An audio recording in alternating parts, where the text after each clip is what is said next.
I thank you, Umbristopheles in chat, for giving me another reason to feel good about myself, as though I didn't have enough of those already. And posting that Telegraph link, which so boldly states, Taliban declared China their closest ally. Well, isn't that funny? Well, isn't that just a hoot? Well, isn't that just a goddamn contrivance?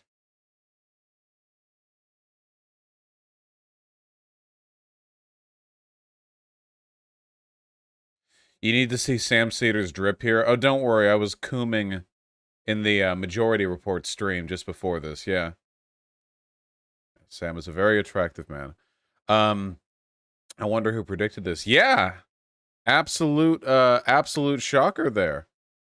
By far. Absolute shocker. Who could have thought? Every goddamn time I get canceled for something, man.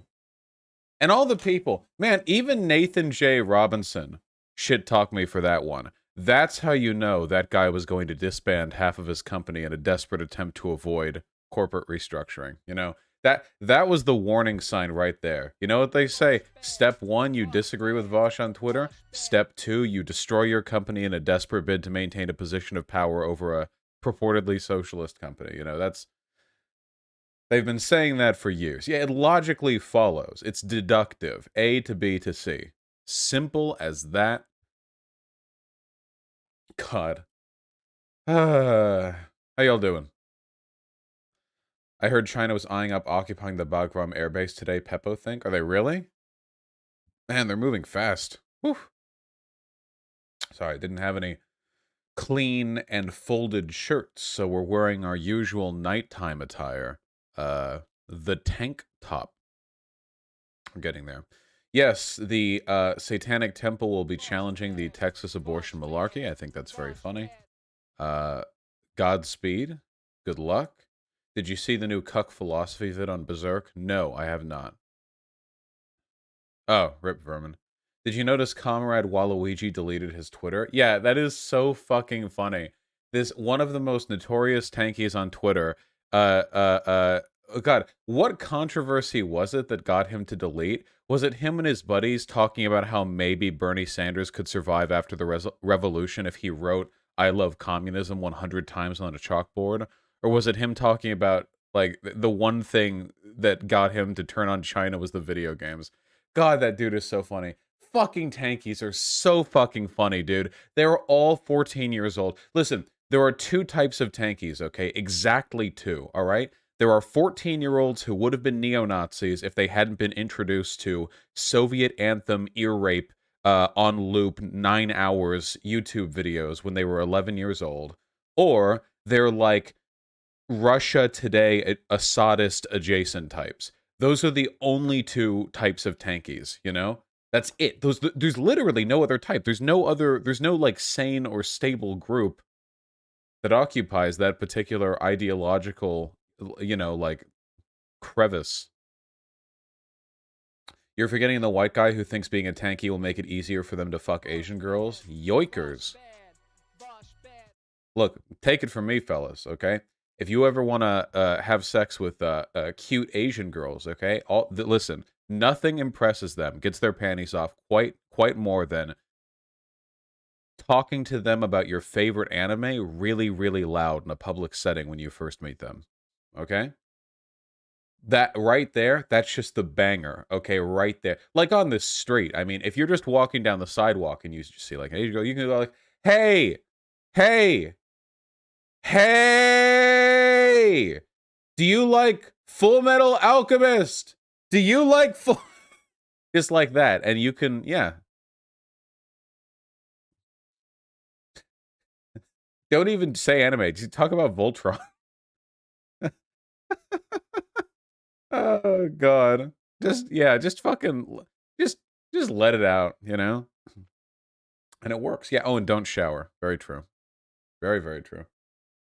The closest time this is ever going to work is at Anime Expo. Lots of folks over there. Are all MLs tankies, or is it just all tankies are MLs? a tanky, as far as I'm concerned, is a purely, like, pejorative term. In my experience, pretty much everyone who's an ML is a tanky, but I think there are some people who misuse the term and aren't. Also, like, in the developing world, ML is just, like, the spicy term for, like, soakdem, but kind of racist and with no free speech, you know? We're touting the many, many successes of, like, Vietnam and shit, you know? And it's like, oh, cool. It's like Scandinavia, except worse. Because at least they have political freedoms over there. God.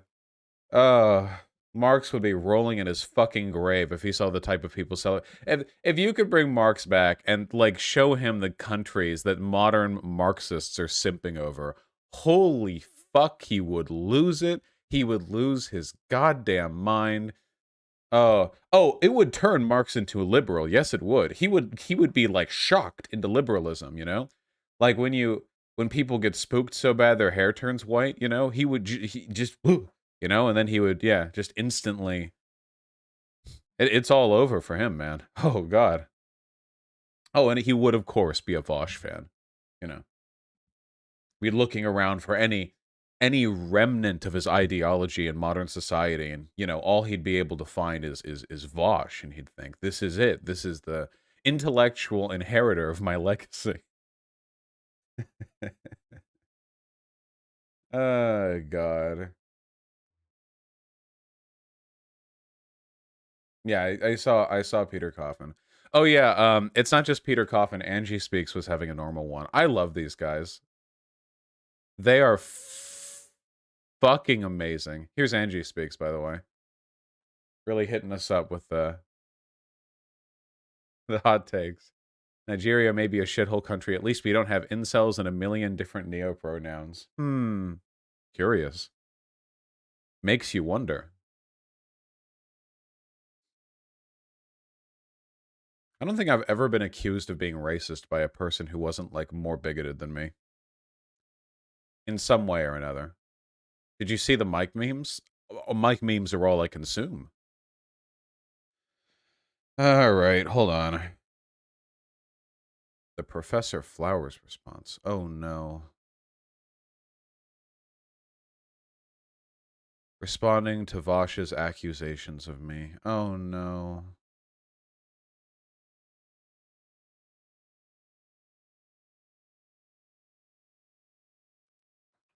It's 30 minutes long. I can't do this.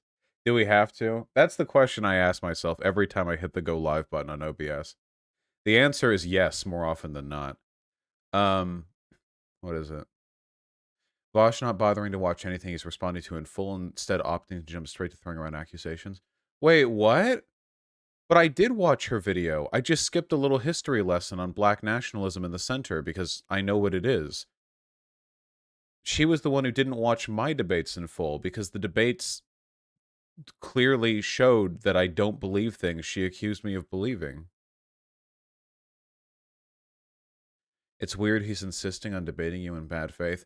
Oh, no, no, no, no. Okay, guys, the full history lesson, for those of you who don't know, is this, okay? Basically, she came out with a video on me a little while ago, right? And I watched it, and I thought it was horribly uncharitable towards me, you know?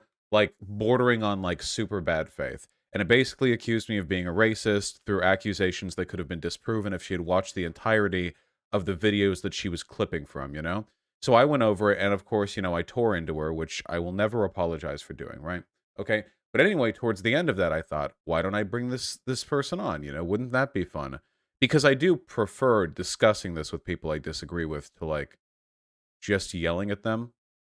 So I tweeted at them and I DM'd them on Twitter. It's her, right? I know. I'm so paranoid now that I just instantly, like, default to they them. I thought it was her. My brain is telling me right now to, isn't it? I think so. Yeah, just anyway, I DM'd her on Twitter and and I she responded to me and I thought, "Okay, let's hold off on releasing the video where I tear into her video for now because maybe we can get a good, like, productive conversation out of this, you know what I mean?" And I'm I'm really, really, really trying not to play this up, but, like, she was impossible to talk to because there were so many preconditions for, like, talking with me. It was, like, impossible to get through. She was like, let me see if I can find this, hold on. This shit frustrates me to no end. I was trying so, so, so hard to be nice. Hold on. I wasn't even mean in the DMs at all. I have no, like, you have no idea how difficult that is for me. So anyway, the first thing she said was that, if I'm going to talk with her, she feels uncomfortable with her, a black woman, not making money from a conversation about race while I, a white man, would have. So she asked that my viewers not donate and that the video not be monetized so neither of us can make a profit. You know? Um, and then I said, I'm absolutely not doing that because this is literally my job. And I'm not going to like selectively demonetize videos because I'm bringing a black person on because that's super fucking weird. Um, Yeah. I don't know if we ever got past that disagreement. Before I agree to talking, I need to address the monetization issue. I understand your channel is how you make money, but I feel very complicated about a white person profiting off this racial issue while I, a black person, profit nothing. Um, ask for donations on my end to help organizers who I know are struggling. Oh, and then I think I just didn't respond to this because I got super annoyed. Yeah, anyway, it's really, really dumb. Yeah, it just reminds me of some other people who have tried to avoid conversations with me in the past by putting up these barriers, you know? Anyway, it's really, really frustrating. I think it could have been a good conversation, too. I kind of missed this, like, angle. She could have made bank, too, destroying Vox. Well, I mean, obviously, if she and I talked, it would be monetarily beneficial to both of us, obviously. Like, she would only gain subs from the attention. Is she a black separatist? I can never tell anymore. There were parts of the first video that I watched that felt a little bit weird, like asking people to read like Marcus Garvey. I don't know. I don't know how much defensible content there is to Marcus Garvey. Marcus Garvey was literally like a hyper-capitalist fascist who worked with the Ku Klux Klan and advocated for like a black ethno-state, you know? It's like, I don't know, like, I feel like you can get the good from Marcus Garvey from other people who don't have that attached, you know? Can Vosh ever not go out of his way to antagonize the entire left? It's to a point where I think he's nicer to the actual neo-Nazis he's had in a show than other leftists. Come on. Uh, God damn it. He literally worked in an anti-communist org in the UK and he endorsed Hitler. Yeah, I don't know about that one. I don't know about that one. I'm pretty sure she's a black nationalist, but she's not a black separatist. Yeah, the problem with that is that I'm starting to realize that to a lot of communities, the relationship between black nationalism and black separatism is similar to the relationship between like Marxism-Leninism and being a tanky. You know what I mean? There are a lot of people who are like, I'm not a black separatist, I'm a black nationalist. But then I look at their content, it's like, oh, you sure seem to be signaling that you think that complete racial detachment is at least a defensible idea, which we wouldn't accept if we were talking about like white separatism or white nationalism. So I don't think, yeah, I don't know. There is a meaningful distinction though. Is it worth looking? We can look at a minute of this, okay? We'll look at a minute. Garvey is thought of highly in a black community. Yeah, and Washington's thought of highly in Americans. Okay, I don't give a fuck about that. Who's thought of highly is not a very good metric for who's a good figure. Isn't black nationalism the same as white nationalism? I don't get it. No. The terminology is really, really stupid because it's easily conflated, but black nationalism refers to the idea of forming a sort of like structured, semi-autonomous economic and political bloc within the country, whereas black separatism is the idea of literally leaving to go form an African ethno-state or whatever. Black nationalism is defensible because that's what led to stuff like Black Wall Street, you know? Like Tulsa.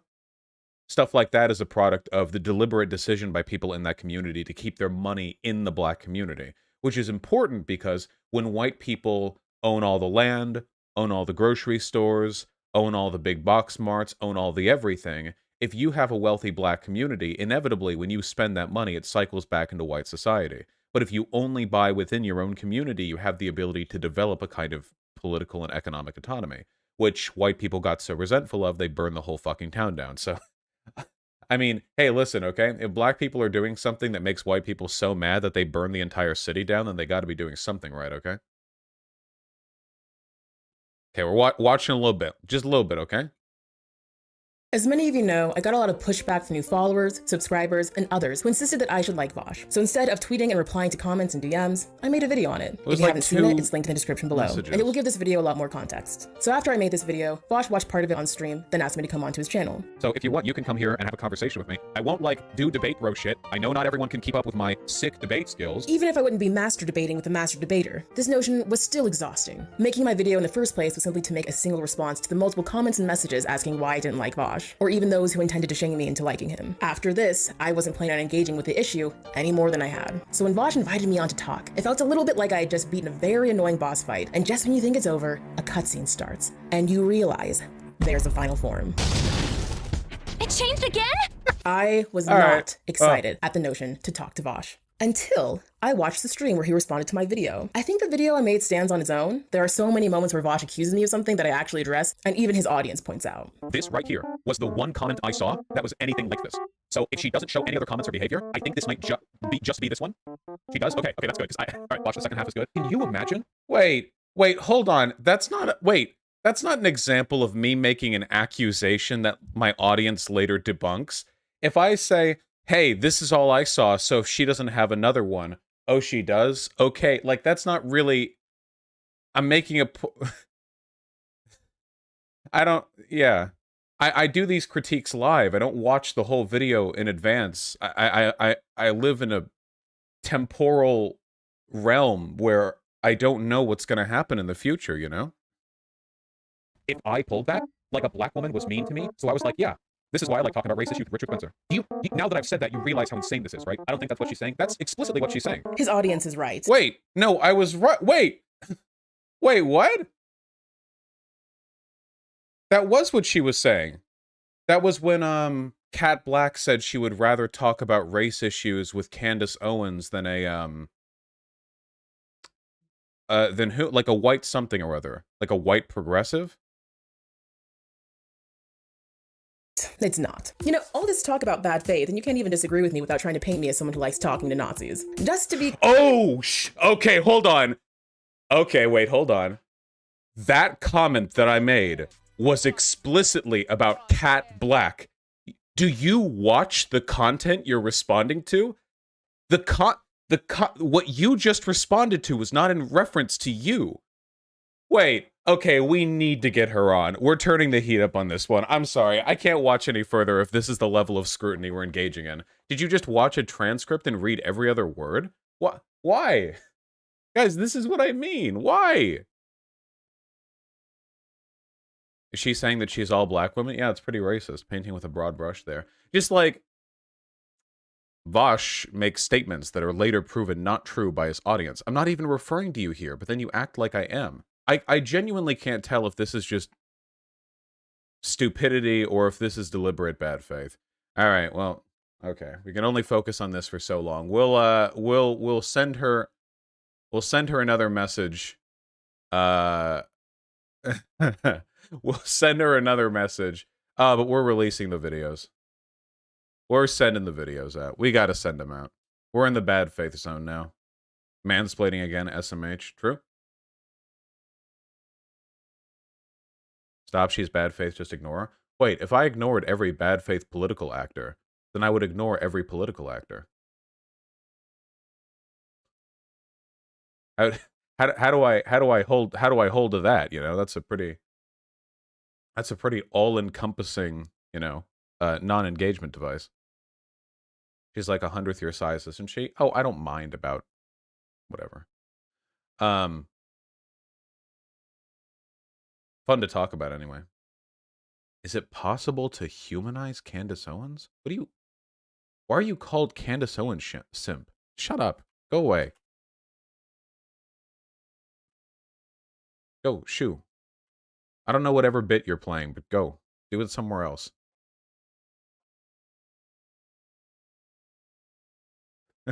Okay. God. Well, dumbass memes and bad faith coverage aside, how are we doing, folks?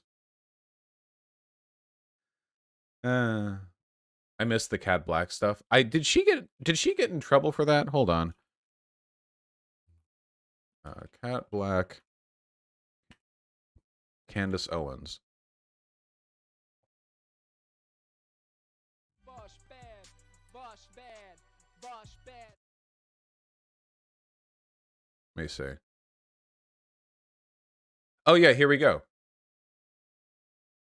This is what I was referring to. Yes, if my only two choices in a conversation about black experiences were Candace Owens and some white dude who read a few books, I think Candace, a black woman, would have more to say. This is a very weird comment to me. This is incredibly, a very, very strange, very interesting comment. Very strange. So these are already conversation debates we have among each other. I'd say Candace Owens, even though I think most of the things she says are silly. That's kind of a light word. Probably is willing to have a more productive conversation with a black person about race than a white person. You think Candace Owens is willing to have a more productive conversation on race, Hitler defender Candace Owens, than just a regular white person? She's literally paid to have unproductive conversations about race. So this is what I was criticizing, and I stand by the criticism. I think it's pretty fucking bad. I think this is pretty goddamn bad. She might just not be that familiar with her. Would you make that excuse if a white person made this comment about Richard Spencer?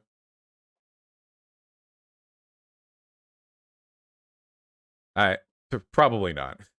Probably a level of expected awareness here that we're falling somewhat under. It's Candace Owens. I mean, she's hardly like an unknown figure, you know. She's pretty well-known individual.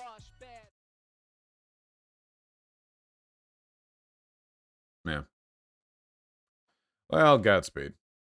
Literally, her only qualification is being black. Well, that's the thing that confuses me too. That's the thing that I don't understand. I don't understand the idea that just because a person is black, it means they're going to have better conversations about race issues. Why? There's this really weird like narrative in the lefty community that has been so overdeveloped that it makes me feel like people are accused of being reactionary for disagreeing with it, even though it's objectively not true. And it's the idea that if you're black, your positions on race have some inherent worth. No, they fucking don't. Have you talked to any member of a minority group? Minorities are, because they're humans, you see, terrible. Like everyone else.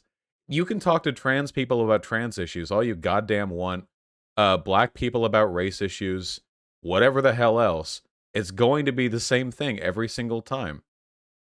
And it's that people fundamentally don't have very well thought out political views. Oh, you can complain about it all you want, but it's totally true. You realize that, right? My Mexican grandmother believes in that skull shape theory. Yeah, if you talk to like, oh god, I feel the problem is so much of the left are like perma online white people that they project this incredibly condescending narrative that phrase it better, lol. I'm sorry, you can whine all you want. The phrase minorities, like all people, are terrible is not in any way like a problematic sentiment. You all can go fuck yourselves. Anyway, if like there's like this hyper condescending like online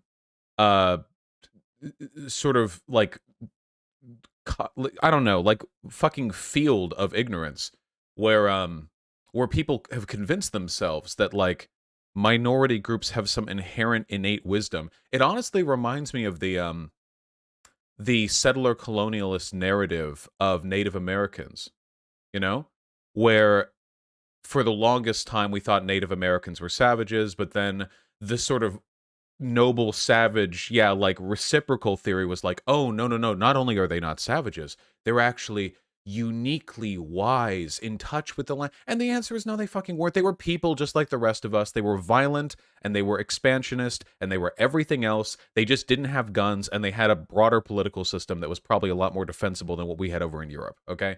But that is not the same as them being like these like these druidic, you know, and it's patronizing. It's patronizing as fuck to suggest that.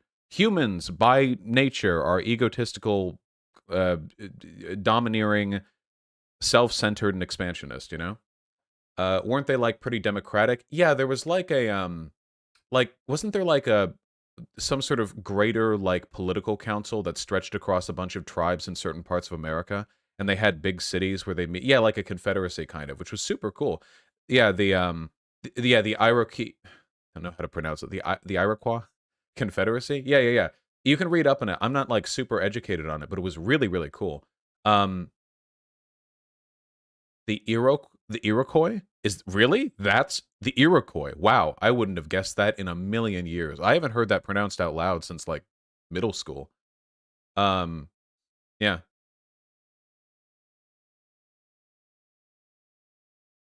Oh, okay. I'll try to keep that in mind, you know. Is it not qua? Okay, how about you guys decide on what the pronunciation is before getting mad at me for mispronouncing this? I really think you should flesh this out. Vosh, this feels like a straw man. Not everyone thinks black people magically have the best opinions on race. Not everyone. Cat Black seems to, though, so that's what I'm responding to. So, but no, there are a lot of progressive people that are like that. Have you ever seen like any of the discourse like with regards to trans issues? You should listen to trans people. ContraPoint's got a lot of that. Trans people on Twitter, like all people on Twitter, are worthless. Every human with a Twitter account is worthless. Clip me all you want. The idea that because a person is adherent to a minority group means that their opinions on something are valid is just not true. It's not true. It's just not true. Bosh, you have a Twitter, and I rest my case.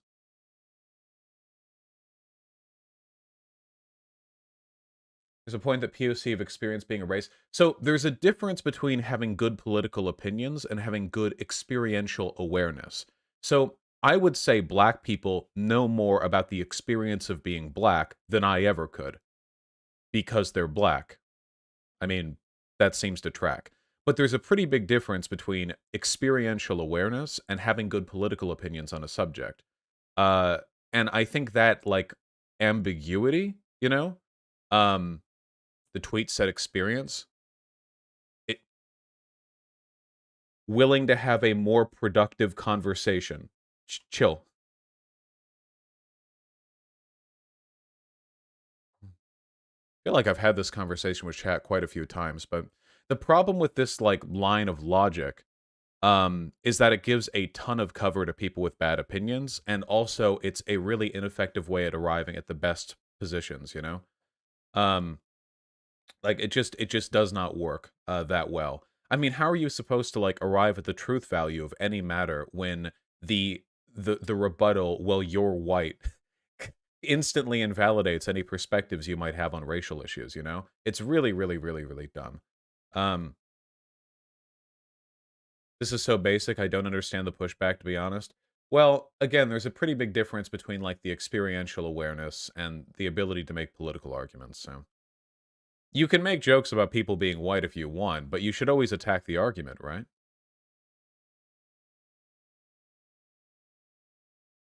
Same vibes as you're fat. Well, no, saying you're fat is always funny.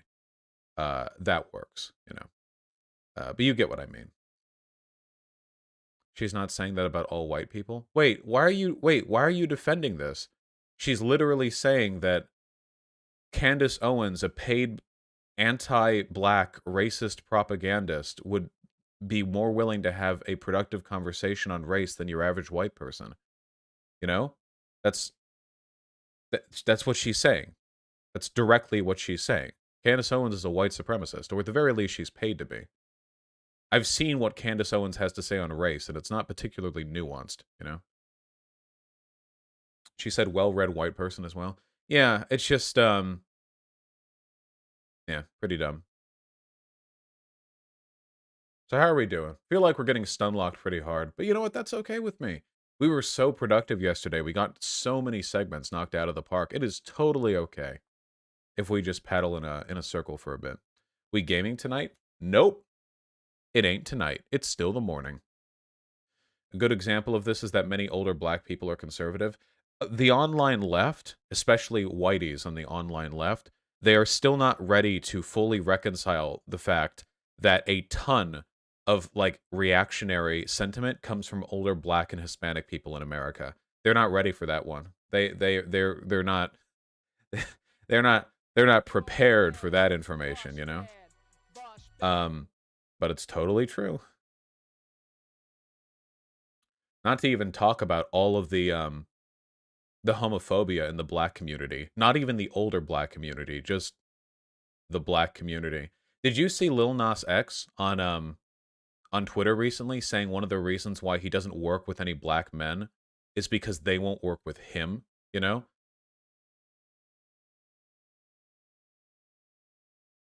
Yeah. It's not good, folks, but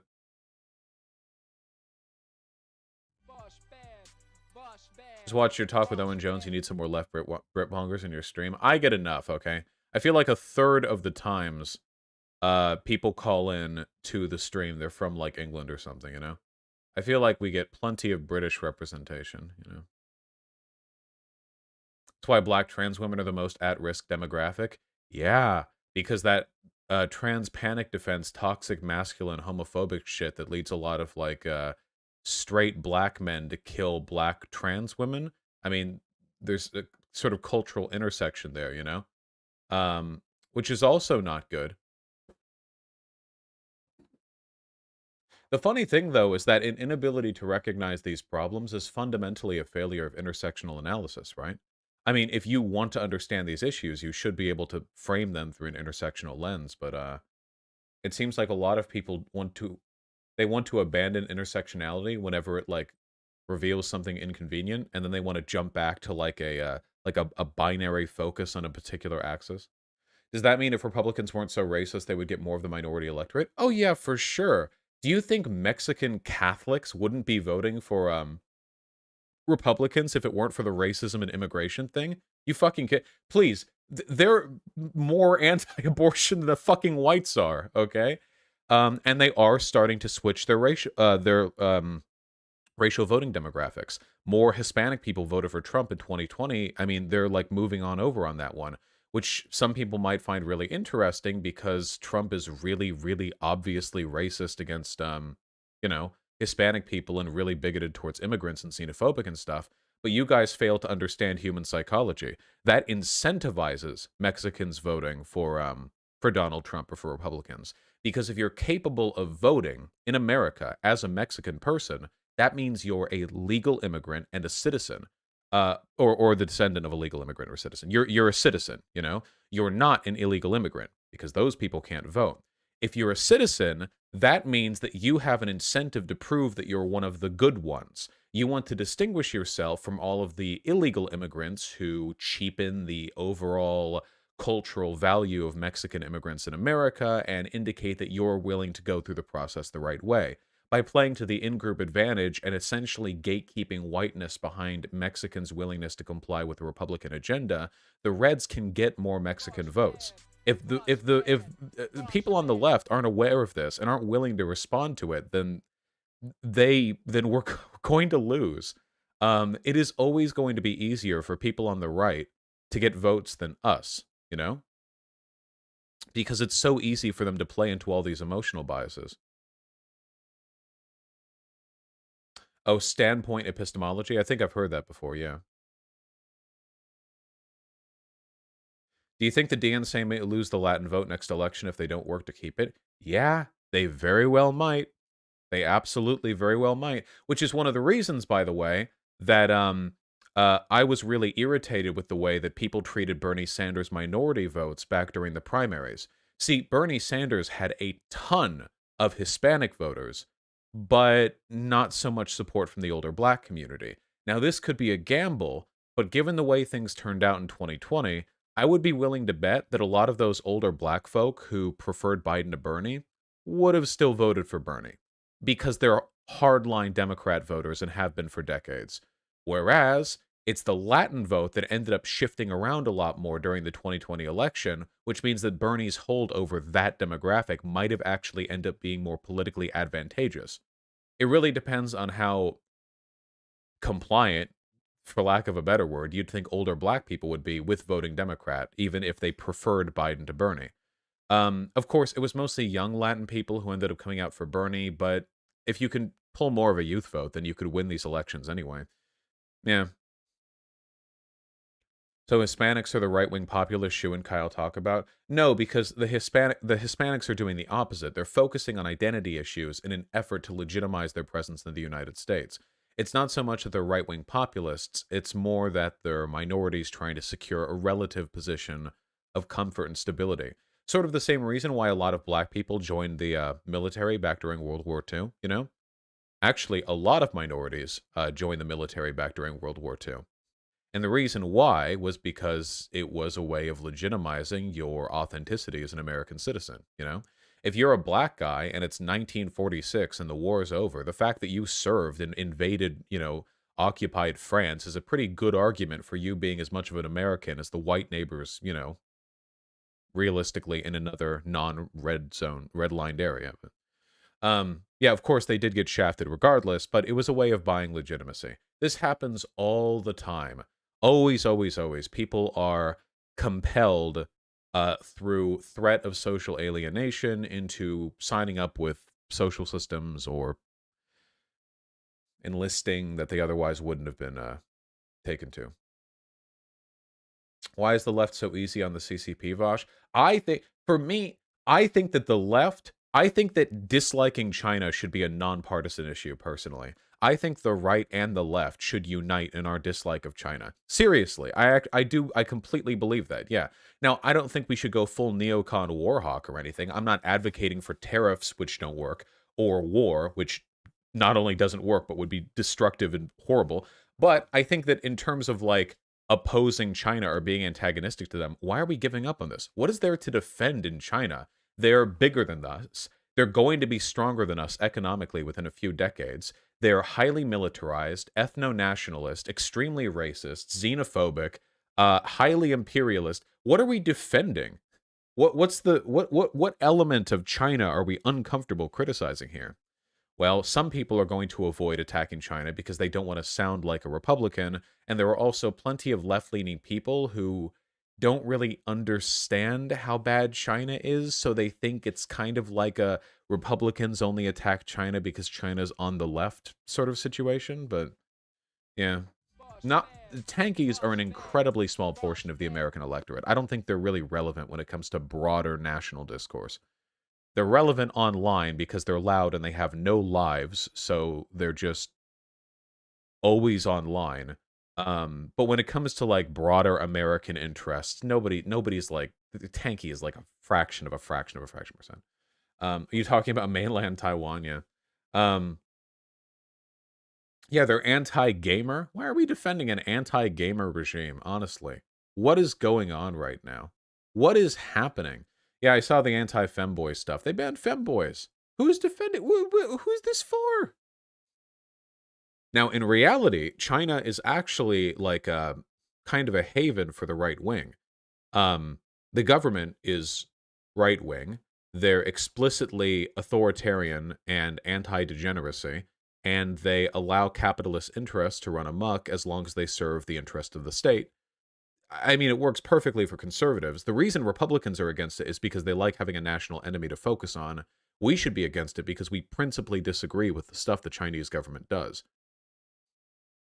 It's true, China is better at building suburbs, and that is, unfortunately, one of the benefits of authoritarianism. One of the problems that America has is that every 4 years, our entire national catalog gets reset, Every 4 years, our government reshuffles. It makes it really difficult for us to form any long-term plans. When it comes to the Chinese Communist Party, if they want to do something that's going to take 20 years, cost a ton of energy, a ton of time, a ton of lives, they'll just do it, They can just do it. They don't have to worry about political efficacy or getting elected again next term or anything like that. Unfortunately, a lot of CCP projects are also built on slave labor. Yeah, or at least just about next to it. we're running up against like a fundamental like barrier here with like the limits of functioning democracies. China is going to grow beyond our control, and the reason that's a problem is because it seems like there's really no way for a democratic structure to make the sacrifices necessary to properly develop a country in that way. My hope is that something like what China is doing is politically unsustainable. Maybe they're more efficient in their allocation of resources for short-term projects and long-term projects, but eventually the population will grow discontented, and vice and graft and bureaucratic fuddling and embezzlement and corruption and all that will destroy it from the inside. That would be the hope, because there is a ton of corruption in China, okay? This idea that there's some like efficient machine, that's not true. There's a ton of waste in China that we don't talk about because we're doing to them what we did to the Nazis, playing up how effective they are in an effort to sort of, you know, represent them as the cold, calculating machine antagonist to the American empire. In reality, there are things they can do that we can't, but it is not without its internal problems. Does that make sense? Now, I'm hoping that eventually the corruption, the lack of transparency, the so on, this and that all of it eventually makes China's current system of government unsustainable, and that means they have to fall in line with our level of bloated, democratic, inefficient, and, public policy-driven political drive, but maybe not. I don't know. What the fuck was that one-child rule even for? Weren't they just trying to limit population growth so they didn't have, like, mass starvation and stuff?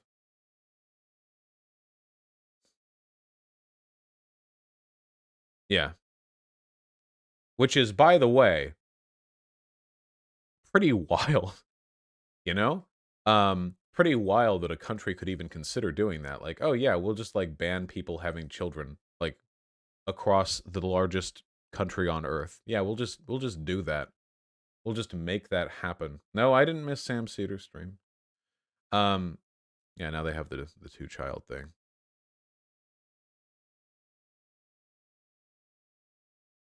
Sex was just a passing fad. Yeah, well. I saw an article about how it was similar to pre-recession United States. Yeah. The thing that we as a democracy need to learn how to solve is to work on giant projects that are unpopular but civilizationally necessary. You know what I mean? Because right now we're in such a gridlock in this country that it is almost impossible to put any bold vision for the future through, you know? It's so insane. Our country, America, is unimaginably powerful. Like beyond the pale. The wealth that we have at our disposal in this country it eclipses history. But for some reason, the only political projects we can ever work on are these pathetic ghosts of a compromise that we're able to squeeze through a compromise, like a highly partisan congressional system. We can't actually get anything done. We don't make big drastic changes anymore, but there are big drastic changes that need to be made. A revitalization of our infrastructure, public housing projects, public transportation, green energy. These are things that we could commit trillions of dollars to if we wanted to, if we had the ability to. But we're never going to be able to do this as long as we are locked in this unimaginably ineffective system that we live in right now. This is one of the reasons why people turn to populism and authoritarianism, by the way, because I'll play devil's advocate for you guys. If you thought democracy was making it constitutionally impossible to develop green energy because a democratic society is always going to be beholden to the interests of the population, and the population listens to the media, and the media is bought by companies, and companies don't want green energy made popular, would authoritarianism not be made a more defensible argument? I mean, if you could make a convincing argument that it is not possible for us to address climate change through the veneer of democracy we have, then it seems like the logical alternative would be the adoption of some kind of authoritarian system that would be able to do it. Of course, the authoritarianism that we're teetering on the face of here in America is not the kind that would take care of green energy. If we ended up getting some sort of Trumpian QAnon MAGA conspiracy cult in full control of the government, they would not then go ahead to spend our money on green energy and infrastructural revitalization. So not so much of a practical consideration in favor of authoritarianism, so much it is a conceptual, what is it we think we can do? Isn't this problem somewhat inherent to bourgeois liberal democracy? Well, the socialist argument to these problems is that the reason our government has no political capital to get all this cool stuff done is because the media, through manufactured consent, convinces the audience to focus on meaningless issues that can be resolved without disrupting corporate profits, and it distracts people from the kinds of political goals that would be maybe a short-term sacrifice, long-term benefit. I don't know how convincing that argument is, though, because I don't know if I've ever seen a non-authoritarian government ever, like in all of modern history, succeed in building long-term great works projects that weren't at the cost of a massive amount of political capital. So I don't know if the relative level of media control or democratization would necessarily fix that. It's possible that a perfect government would always be slow and inefficient, but what if the world demands fast and efficient, solutions? Sometimes you really, really do have to admire the effectiveness of the American war machine, not in waging war, which fucking sucks. Who cares about war? War is bullshit, okay? But the American war machine's ability to utilize manufacturing capabilities to achieve a goal with incredible rapidness, Like back during World War II, we get all these private companies together and we're like, yeah, you're not making light bulbs anymore, actually. You're making, like, military-grade flashlights, okay? Yeah, you're not making cars, you're making tanks. And then you roll all that out. Hell, even the highway system was built in part for military purposes. When the interstate was built all across the land, the reason why it was built so wide to begin with, especially on the West Coast, was because um, in the event of war, we wanted the ability to emergency land planes on our highway system. Like, in case there was ever, like, a war across our, like, coastal lines, we wanted the ability to use highways as, like, Vosh, that's a myth? Is that true? Wait, is that true? Wait, I think I learned that in history class. Hold on. Eisenhower interstate plane landing. Hold on.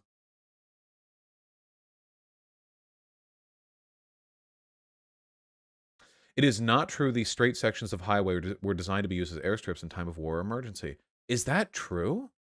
Oh, damn. I think I learned this in school. Okay, that's a pretty well-grounded myth then. Well, my apologies. Then that is not true. It was in Germany? Well, the Germans, you know how they are. Lefty misinfo, yeah, once again. I actually didn't know that, huh? Well, too bad. It's kind of a cool factoid. I'm actually a little bit sad that turned out not to be true. Well, the interstate project was a failure anyway. It bought us, like, 50 years.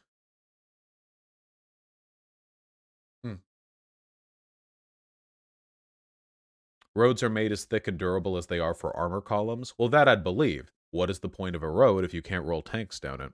Anyway, the point that I'm trying to get at here is that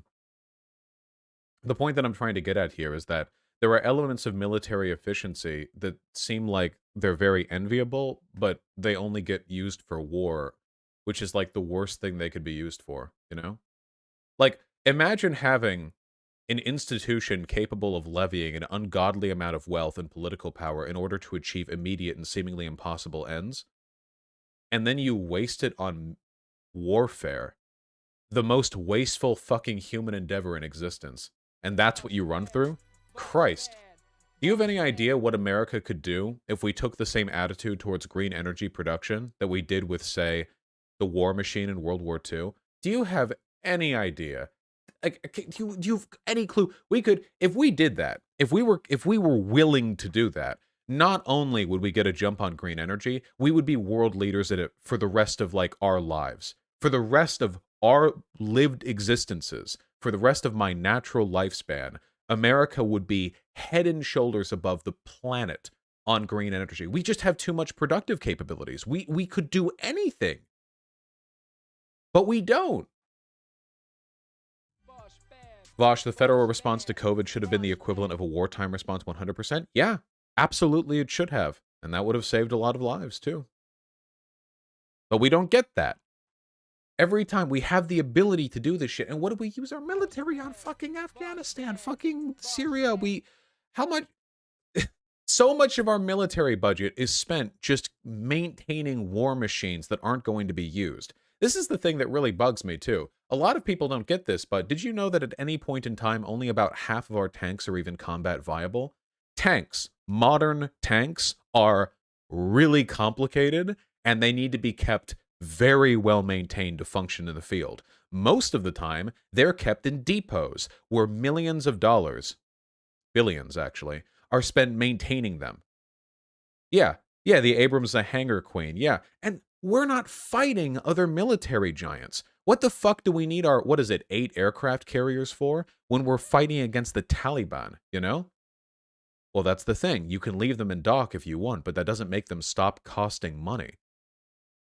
Even if you leave all these war machines in dock, you're still talking 11? Jesus. 20? Okay, you're just making numbers up. We have a lot of aircraft carriers, okay?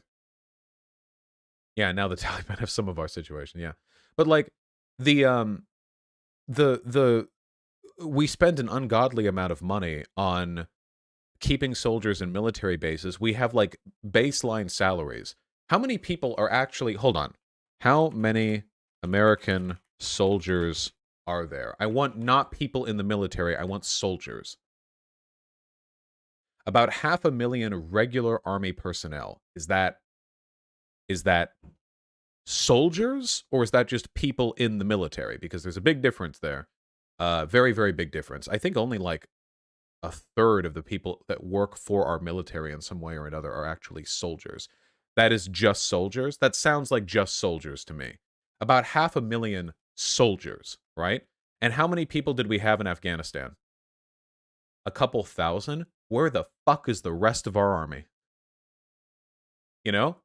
I'm not saying we can only keep like a few thousand soldiers, because obviously we need more of a military than that, but so much of this just gets bled into a passive system of money wasting. We build war machines and then keep them in armories where we have to keep them maintained. We have a massive standing army that we don't use. Yeah. There were like 150,000 spread across Germany, Korea, and Japan. Yeah, for what? Germany, Korea, and Japan? Is it still the Cold fucking War? What are we waiting for? The fucking Soviet nukes to start dropping so they can run around and hide under tables? Korea makes more sense than Japan and Germany, certainly. I'm not saying that there's no legitimacy to keeping military bases in allied countries, because I know there is to some extent. It's just these resources could be dedicated to other efforts, you know? Soldiers only means army. Oh, you're totally right. I'm sorry. I'm only looking at army personnel. There are also 1/3 National Guard, 200,000 in the Army Reserve. Just an ungodly amount of resources being dedicated to all of this. Yeah, how many in the Space Force? And then, we have the contractors that we pay. And then there's the money that we pay to help finance research from our big military contractors. It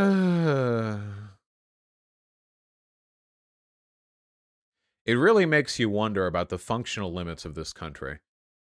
You know, when I read about stuff like this, or when I talk about stuff like this, it really sets me into that doomer mindset where it seems like everything about America is just fundamentally like temporal. Like it's going to, the collapse is inevitable, you know? And that any efforts made to salvage this country are really just like, you know, trying to like tidy up a room in a house that's on fire.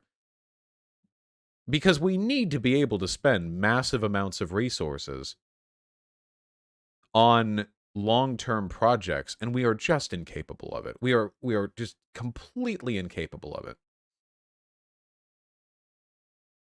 Collapse of everything is inevitable, but we can rebuild. It's not about rebuilding. It's just about like all the infrastructure that we've developed is it's kind of built on like a set of political premises that don't seem to be working very well, you know? Well. You know, if anything, how China is going to be doing in the next couple of decades will be an interesting indicator for the limits of countries that take alternate approaches for their, you know, political systems. What do you think the reason for us being unable to harness this country's true potential? Well, it's just not politically advantageous for the people in office, at least. We learn about the world and we focus on what problems are worth focusing on because the media tells us to, and the media, because they're privately owned, invariably are beholden to several, you know, corporate interests, and those corporate interests prefer some industries over others. I mean, we would have invested in green energy by now, without a doubt, very substantially, were it not for the fact that Fox News, which is the largest like public news show, um, not public, but you know, the largest like broader news television show, is buddy buddy with a ton of oil and coal companies. Vosh, that sounds like a conspiracy theory. This is like basic 101 political analysis. It's very, very. If you, I mean, if you want, you can literally see like the people who control the oil companies are directly friends with the people who control Fox, and they spend money both ways. And then you see that like you can, if you want to, you can literally see like energy companies will write laws and just hand them off to Republican senators. You know, it's not conspiracy theory. This is directly how it works. This is how special interest groups control things. And in the system. Isn't it literally a conspiracy though, like definitionally? Saying that's a conspiracy is like saying writing laws is a conspiracy because the Congress people take time to deliberate, you know? It's just a way the system works. A conspiracy like it suggests some kind of behind the scenes skullduggery, you know? Like there's some yeah, it's not a theory. It's literally just what happens, you know what I mean?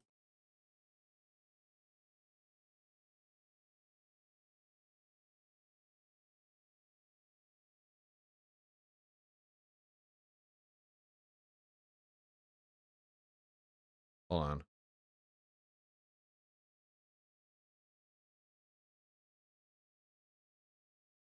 Bosh bad.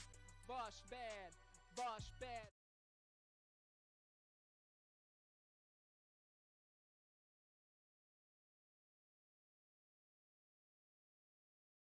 Read my donation, it's relevant to the topic? Never. We'll get to donations soon.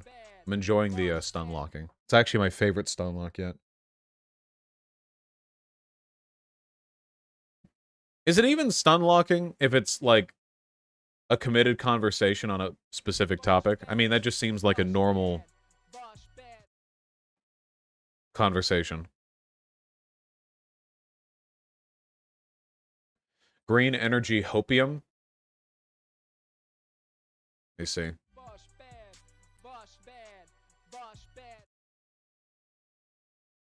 me see. Global investment in clean energy. Solar, wind, biofuels, other. Yeah, people are spending quite a lot of money. I'm assuming this is in yeah, billions. There we go. So yeah. This isn't even recent. This goes up to 2014. Does anyone else think this is like pathetically small though? In 2014, we spent 40 billion globally on clean energy. 40 billion? That's 1/5 of like Jeff Bezos's net worth. Like one human being could have 1/5 of his bank account attributed the global annual amount, you know? It's increased a lot since then. Well, let's get a chart of it increasing since then, you know? Hold on. Global investment in clean energy. Be nice to see where these are coming from as well. Global power sector investment is set to increase by around 5% to more than 820 billion. Well, that's quite a bit larger than this. I wonder what type... Oh, this is new investment. I see. So this is like additive? Like more being added to the previous amount? Hold on, let's see. World energy investment. Let's get a chart. Here we go. Here we go. This is more representative. This is what I'm looking for. Here we go. Global energy investment in the billions of dollars. Oh, wait, this isn't... God damn it. This is where the energy is being... Being used, not what's being invested to. Hold on, that's not what we're looking for. That's not what we're looking for. Your first chart says it excludes government spending at the bottom. Oh. Have I watched China Uncensored? No, I have not. Clean energy investment trends.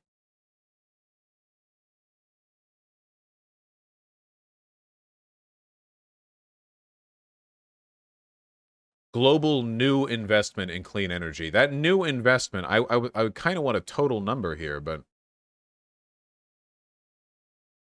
by region.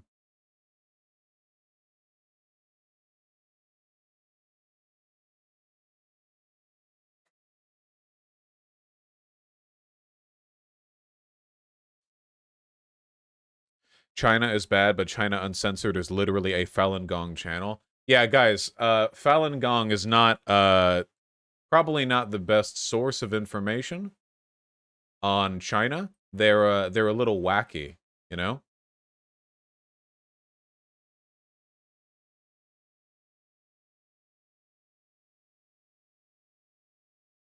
Oh, wait, does Flowers want to talk? Wait, hold on. Another thing that annoys me is I actually did end up agreeing to talk to Vosh, but he never got back to me. No, you didn't. You kept haggling over whether or not I could get paid for it. But his fans are accusing me of not wanting to talk to him because they think I can't defend myself in front. Now let's have a little chat. Yeah, we can have a chat. Why can't we?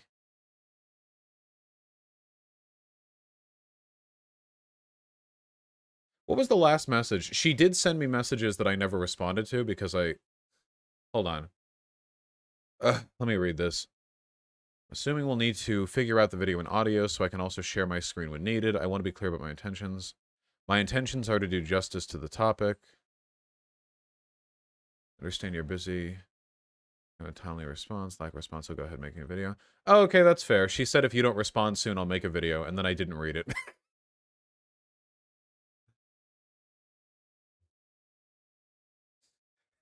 I'll, I'll take that one. All right.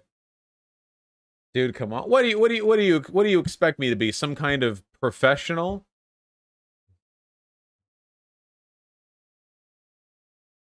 Respond now? Well, she's here now. Hold on.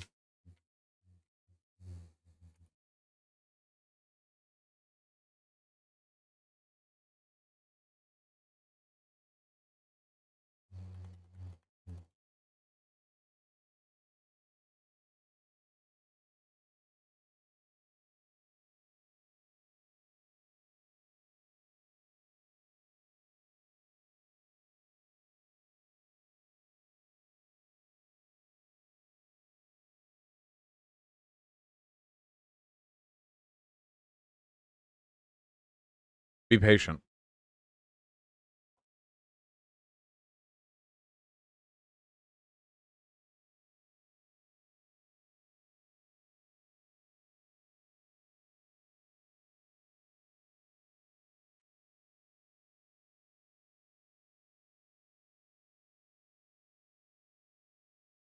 Are you chicken pecking the keyboard again? We've talked about this. I never learned how to type. I type with my sometimes I've been learning to type with my middle fingers too.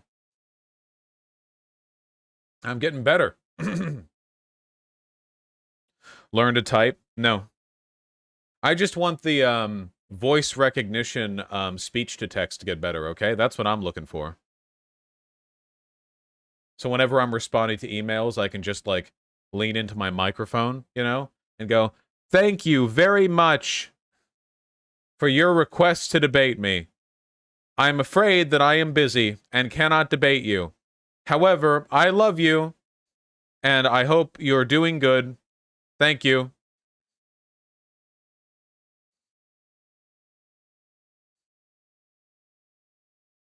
Hire a professional typer? No, that's okay. I'll suffer through it on my own. I appreciate that though. Oh yeah, many people are saying that for sure, for sure. Very, very much.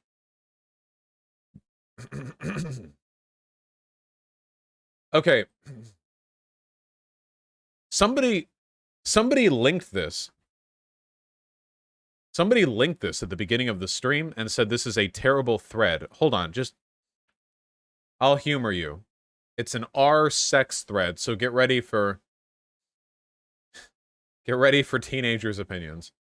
Would you have sex with a paralyzed girl?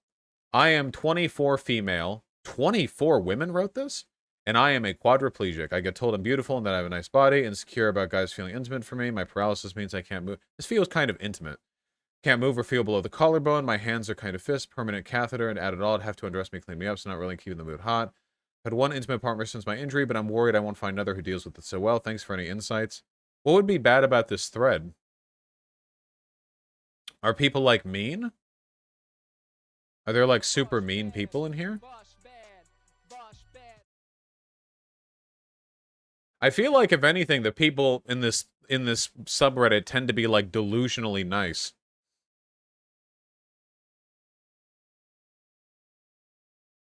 Seems like people are being nice enough. I don't know. Oh, Godspeed. Disabled people can be sexual too, just so we're clear on that. Yeah, of course. I don't know what kind of fucking idiot you would have to be to disagree with that. Like, because a person has a disability, they don't want to bust fat nuts? Searched by controversial? Well, that's not really representative of the thread, is it? Any thread with 500 comments is going to have some dipshits. I'm sure they're doing fine.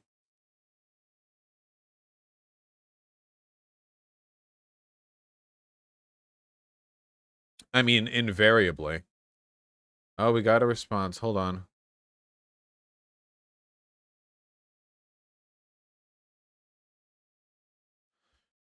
Oh, no. It's happening again. Oh.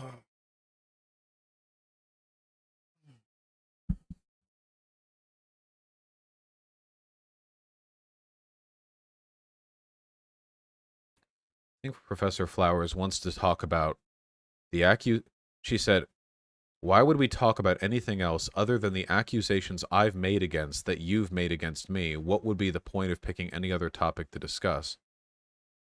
What?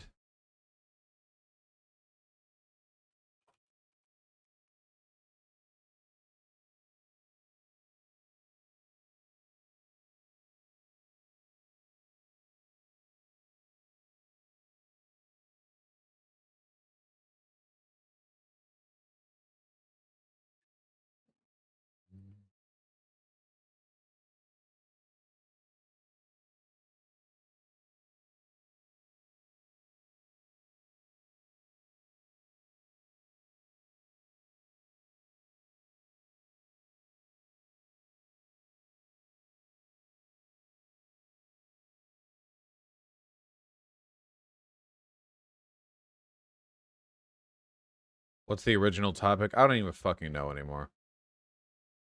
Just give me like 5 minutes. We'll figure it out, okay? Jesus Christ, Vosh, look at this shit. Florida's daily death count just hit plus 1,000. You know, the funny thing about that to me... the funny thing about that to me is that Dave Rubin just the other day was talking about how like people who wear masks are cucked and you know, people who don't wear masks need to go form their own society where people will be cooler and everyone will like them or something. And and the funny thing is we already have a society that's anti-mask and it's currently being purged, you know? I don't think people want to live in the mask separatist community, actually. Jesus Christ.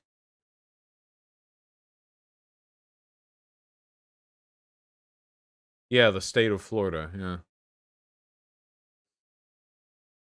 46,000 people dead in Florida alone.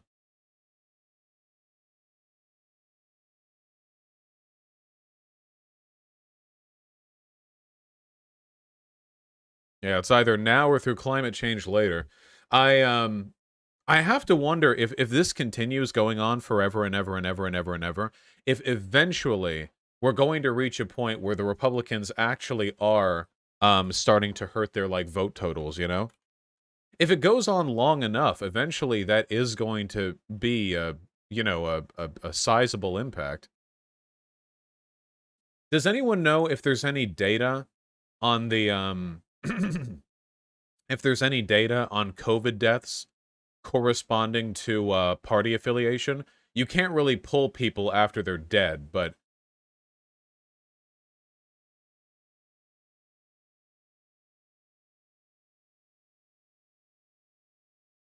you could infer it through, like, county statistics, right? Like, which counties have which proportion of Trump voters as opposed to Biden voters.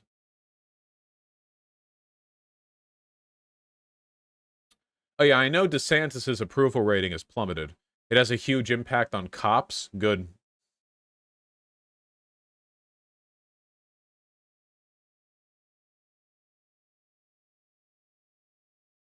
Let's see. America's Republicans are killing their voters. This doesn't even have a chart that I can look at. How can my tiny monkey brain understand these words?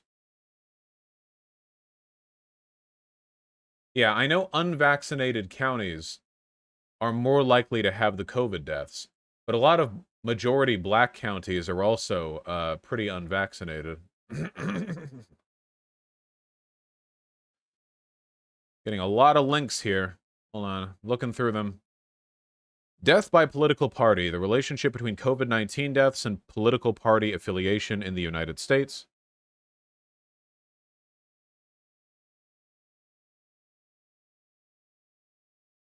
Damn, seems pretty cringe. The red-blue divide in COVID-19 vaccination rates is growing. Hey, nice! I mean, if anyone's gonna die over this, probably better it be Trump voters than Biden voters, right? It's a tragedy either way, but if you have to choose between a person dying being a Trump voter or a Biden voter, it seems sort of somewhat more karmically justifiable that it be a Trump voter. Yoinks! That ain't good.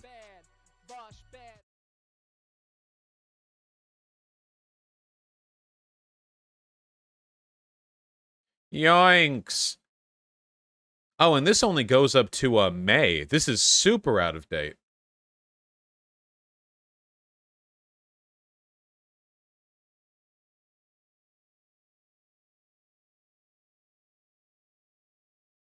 Huh.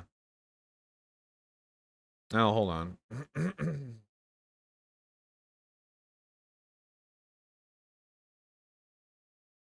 Oh my god. Professor Flowers is literally saying that she doesn't want to talk about any positions. She just wants to talk about misinformation that I've spread. Which means that she wants to, like, go back and cite videos and...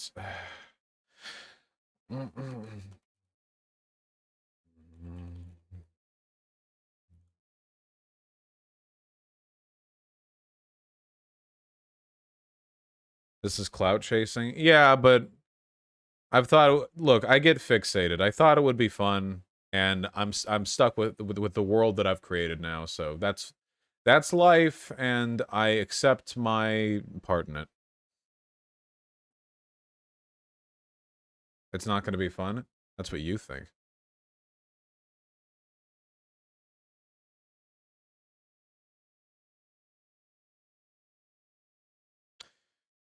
Shouldn't you consider China's terrible demographics and how there will be a lot more old people than young people, which would hinder China's economic development in the next few decades? Yeah, that's going to be a pretty huge problem as well. That shit seems like just like a civilizational dead weight, you know? So are we getting segments today? Yeah, we'll get them. Fucking chill. I can stream about whatever I want. My god. It's like you people never watch live streamers, you know? What am I, fucking Majority Report? Get out of here. So speaking of wasting time, I refreshed my memory and all that anti-aging stuff. God damn, that would be pog, you know? Wouldn't it be cool if humans were basically at their physical peak until they were like 60? That'd be cool. I don't know. I watched the Veritasium video on it. And I watched their, and I watched that, the Kurzgesagt video about it as well, yeah. I'll get there one of these days.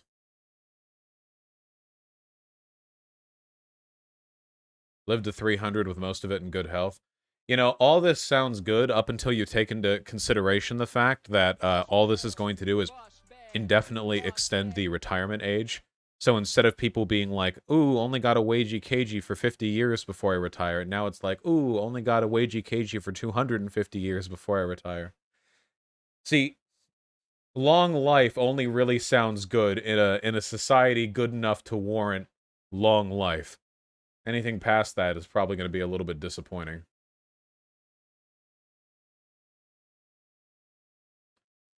Take a look at a court case in Ohio forcing a doctor to treat a COVID patient with ivermectin.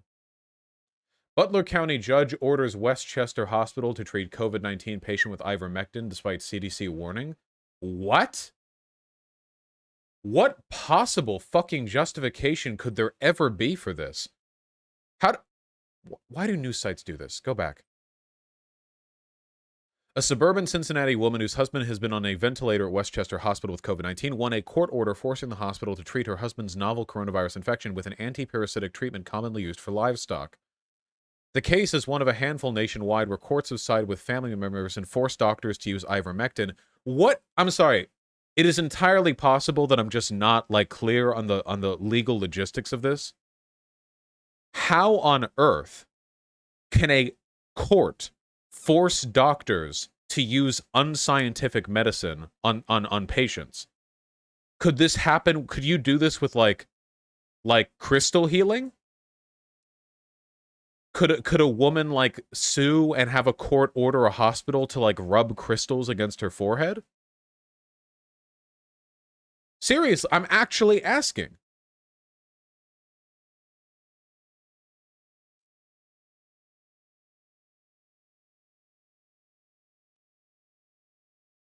The patient probably requested using ivermectin. The judge made the hospital follow their wishes. Yeah, so again, crystals. Could they do it with crystals?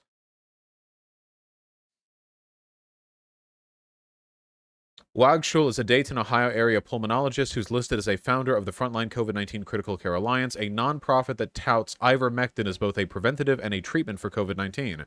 Its, quote, how to get ivermectin, end quote, section includes prices and locations of pharmacies that will supply it from Afghanistan to Fort Lauderdale to Pennsylvania to Sao Paulo, Brazil. Damn, going global. Wowzer. How can it be preventative? Like, okay, really, how could it be preventative? Yeah, it's a dewormer. It doesn't, like, boost your immune system or anything. It cleanses your system of parasites. How could that possibly have a preventative effect? What is a pulmonologist?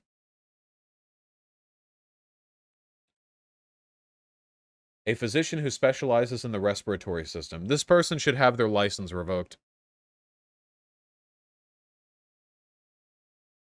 Poison control centers have reported an uptick in calls about the drug, with some callers reporting significant symptoms such as extreme vomiting to blurred vision. Damn. Who could have thought? Ivermectin ain't good. They've been warned about using it. There are 6 active clinical trials of ivermectin in the U.S. against COVID-19, according to a search of the U.S. National Library of Medicine's website, clinicaltrials.gov. By the way, I've seen conservatives talking about this, and I have to say, the idea that tests are being run on ivermectin, that is not a support for using ivermectin. The tests are to find out whether or not they're effective. It's not a test to determine its effectiveness, but we already know it's effective. I saw conservatives saying this. They're like, oh, you don't think that it's good? Well, there are already tests being run. That doesn't mean anything. And also, weren't we talking about how we didn't trust the COVID vaccine because its tests hadn't finished? What are we doing? In an interview with the Ohio Capital Journal, Wagshul said the science behind ivermectin's use in COVID-19 patients is, quote, irrefutable.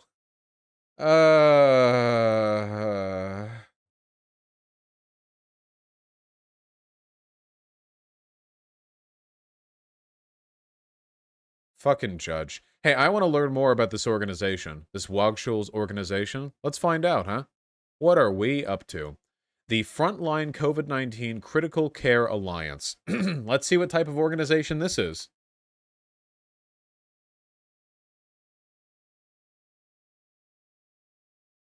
Wow, if you look them up, all you get is pages from the website itself, not like a Wikipedia page or anything like that. Do we have, like, a Wikipedia page? Is this large enough to warrant? Here we go. Pierre Corey is an American critical care physician who gained attention during the COVID-19 pandemic for advocating widespread off-label use of certain drugs, and this is the person who founded the organization we're looking into. Very, very nice. Medical education and career. Yep, he is a doctor. That is true.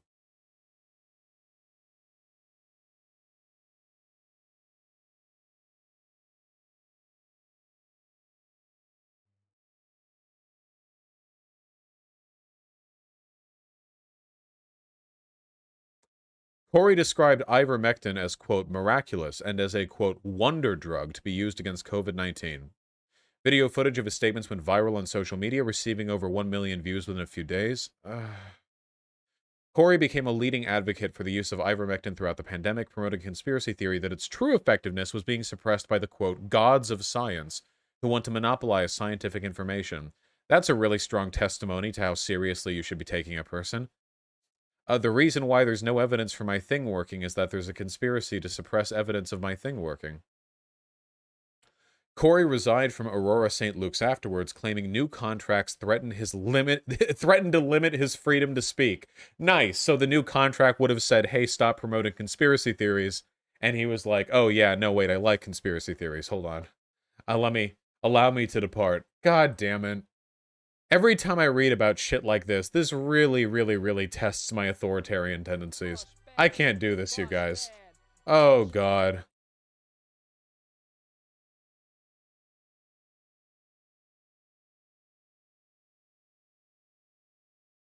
The thing is, it could end up being the case that ivermectin, maybe in some cases with specific medical use, could end up being an effective way of treating COVID-19. The thing is, we already have chemicals that treat COVID-19. They already use them on you when you're in the hospital for COVID-19. The push for ivermectin, in spite of the fact that it hasn't been shown to be safe from people who doubted the safeness of the vaccines, is very obviously not about, like, getting people healthy, and is rather about promoting a conspiratorial alternative to mainstream scientific solutions to COVID-19. It's just snake oil salesmen and grifters, you know? It's so frustrating, man. Some moron told me Democrats are suppressing ivermectin. How am I supposed to respond to that? It's the same as every other conspiracy narrative. Every single one of them comes down to that. I believe X. Well, what about all the evidence against X? Well, that's because the powers that be are suppressing it, you know? And that's how it goes every single time. God. Yeah, ask them about the aliens. How likely do you think the people pushing ivermectin are just looking for a way to justify looking for a new way to get high? From what I have heard, ivermectin does not get you high, okay? Ivermectin turns your fucking intestinal tract into a water slide. That's what I've heard, okay? If you want to get high, there are much easier ways to get high. Much less destructive ways as well. God. Yeah. Joe Rogan took ivermectin too. You know, I actually thought about that. Do you guys think there's a decent chance that Joe Rogan actually didn't take ivermectin? Like, he's lied about stuff like this before. Maybe he just took medicine and said ivermectin because he knows he has a ton of COVID deniers in his audience, so that if he gets better, he's like, well, I guess ivermectin didn't, you know, it didn't hurt, and I got better. I mean, who knows, you know? It wouldn't surprise me if he had actually lied about that, because we could never prove it, you know? We could never prove it. We have no way of knowing. We can't verify. And he's not going to a doctor about any of this, so...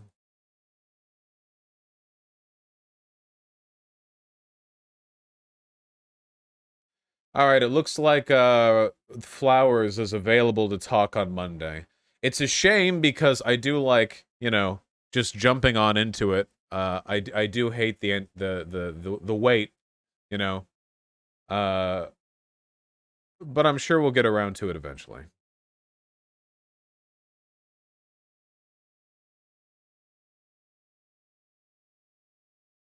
It's not going to be a big deal, guys. It gives you time to be prepped with clips, responses, and stuff. Man, you guys are taking this way more seriously than me. You can do my prep if you want to. I think you should watch both her videos beforehand. Sure, let's watch one of them now. It's not like I'm ever going to be interested enough to watch one of these off stream. I'm sure they're well-constructed videos and all. Just Be clear, now I'm you not guys are saying that fucked. I enjoy talking to All right. We'll speed it up, then we'll do our segments, okay? We've had a nice, long, fun opportunity to get stun locked. We're just going to learn, okay? Let's find out. Let's learn. You know, all this talk about bad faith, and you can't even disagree with me without trying to paint me as someone who likes talking to Nazis. So, because I don't want to turn this into some blown-over hyperbolic thing, I'll just respond when she's wrong, okay? So the comment there was about Cat Black, not about Professor Flowers. Yeah. Just I nearly said Ramona Flowers. to be clear, I'm not saying that I enjoy talking to Nazis. What I'm referring to is the reality that when I talk to a Nazi, I know exactly what I'm getting into, and I can actually argue with them about why I think they're wrong. But there are a lot of times where I talk to white people, experience racism, and it's completely denied. Oh, I'm not racist. The black people killed by the police simply had it coming. And to me and others, it's that experience that is genuinely more frustrating to have than arguing with Nazis. These kinds of accusations happen a lot in Vosh's stream, which is why I'm here. Though I was initially tired at the thought of I often say black deaths at the hands of police are justified because they deserve it. Feel like that's a little... Feel like we might not have said that. Also, Nazis do say that. But, yeah. talking with Vosh after I saw his stream where he didn't even bother to watch my whole video and responded with accusations that the video itself addresses, I suddenly became inspired to talk with Vosh. What accusations? Let's have a little chat. I wouldn't want you to feel misrepresented. Like I said, I don't want people to think I hate your toxic wasteland of debate bro rhetoric because of a misunderstanding. I want them to know exactly why. So let's clear the air. Let's do I it. replied to Vosh's DM saying that I would like to talk, and it seemed as though we were working out of time. But then, nothing. I suddenly stopped hearing from him. So Vosh, if you still want to chat, I'm down. But in the meantime, there are Wait, you should probably mention the whole you saying that I should demonetize the video and you saying that you didn't want to talk about anything at hand, but rather talk about the videos that have been... Like, it wasn't just you challenged me and I didn't respond. You know? number of accusations that were made, and I don't want you to feel misrepresented. Nah, dude, you ghosted. Fuck you. Well, I ghosted after she was difficult about the other stuff, but... So let's clear the air. So right out the gate, Vosh's first statement is... And there we go. All right, already an absolute Showing incredible, my art. massive waste of time. In the context of that discussion itself, I moved off of that position. And that was, by the way, exactly 30 seconds. That was actually exactly 30 seconons. Okay, so you're exactly 30 seconds in my video. 30 seconds into my video, and you are certain. Already an absolute incredible, massive waste of time. How could you possibly know? You haven't even watched the video. Are you psyched? Wait, you've never determined that something was a waste of time before watching the whole thing? Isn't the point of determining whether or not something is a waste of time that you can make that determination before watching the whole thing? Otherwise, all you would do is say that was a waste of time, and it's after you've done spending all your time on it, you know? Psychic? Do you have a specific mystical power where you watch the first 30 seconds of something and then you know if it's garbage or not? Often. I So think first, most people Vosh can do accuses that. me of not watching the entire Black nationalist debate. Is it really that hard to watch the whole debate through? You didn't actually watch the whole debate, did you? You just watched the clips. That's just not true. I did watch the whole debate. It really sucked, and I deserve a little credit for watching something that cringy. But what's incredibly Thank you. hypocritical is though I watched the entire video of Vosh's debate and conversation with the intellectual media, Vosh doesn't even watch my whole video. It's extremely hypocritical and leads to a number of misrepresentations that could have easily been avoided. Secondly, Such as? Vosh says that he changed Okay, so this would be a valid point, but she needs to demonstrate that I made accusations which were addressed during this segment of the video that I didn't watch. I skipped about 3 minutes in the center of her first video because it seemed like it was just talking about the history of Black nationalism. I was mostly interested in claims she was making about me, but if she can indicate that there were things that I got wrong because I didn't see that middle 3 minutes or so, then okay, yeah. changed his position in that debate. In the context of that discussion itself, I moved off of that position. But I address this in the next few seconds of my video. Towards the end of the debate, he admits that what D.I. Angel is saying is fine, but ultimately, he still believes The white nationalists and the black nationalists in America get along for the most part. I acknowledge Vash's position change, and my point is that this position change is still Wait. No. The position change was the difference between black nationalism and black separatism. I still think I'm referring to black separatists when I say that. a misrepresentation of black nationalism. This clip is an hour in. After D.I. Angel has left, this wasn't a misunderstanding at the beginning of the debate. This misrepresentation was his final thought on the matter. I'm editing and I realize that while I already used a clip from the end of the debate to show that Vash misrepresents black nationalism, I think I need to show more. Did this debate get turned into a video? Hold on. I wonder.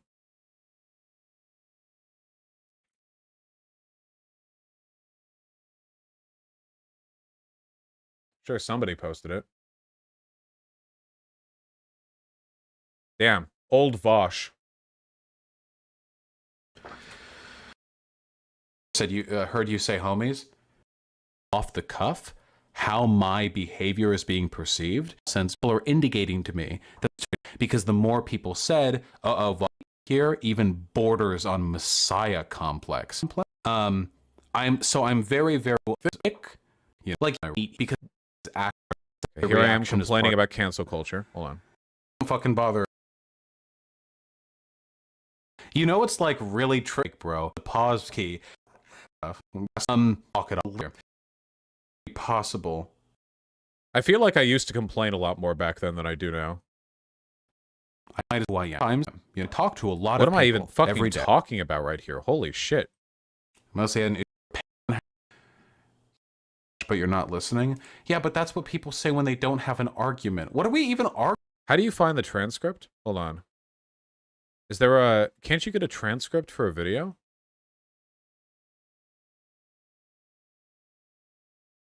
The 3 dots?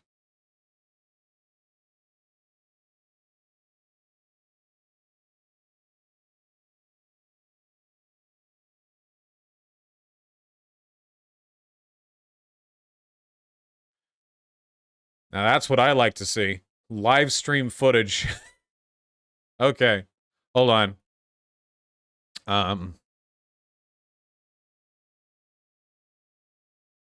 Black nationalists are basically Nazis. Dan, coming out hot with these takes. Let's go. All right.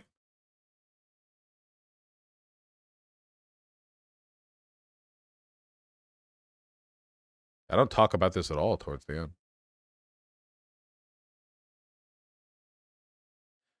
Ideally, we would have none of the conflation of black nationalism and black liberation, why I think having a place for people to talk about black issues is a gold Hulk Hogan. You can talk about black issues in the Discord if people are...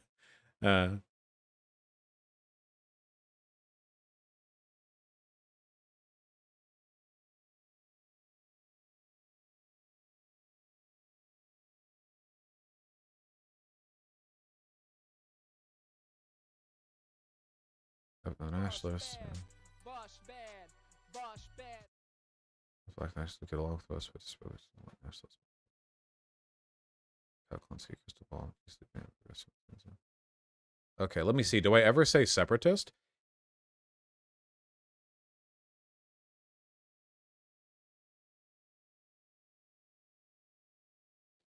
Great start talking about black people.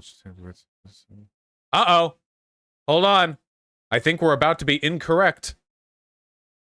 Black separationism, black nationalism, and start talking about the need to like protect the color of their skin and their culture. It's like stuff like that like can lead in very bad directions. But again, I don't disagree. I disagree with any prescriptive statement that you've made here. I have to yell at chat. I think that's the next thing that I have to do. So could you? I appreciate you coming on. Okay, I said that, and then the next time I said anything that sounded like separatist was down here.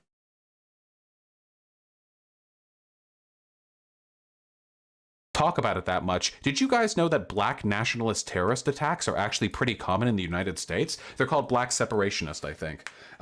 United States terrorist attacks by group.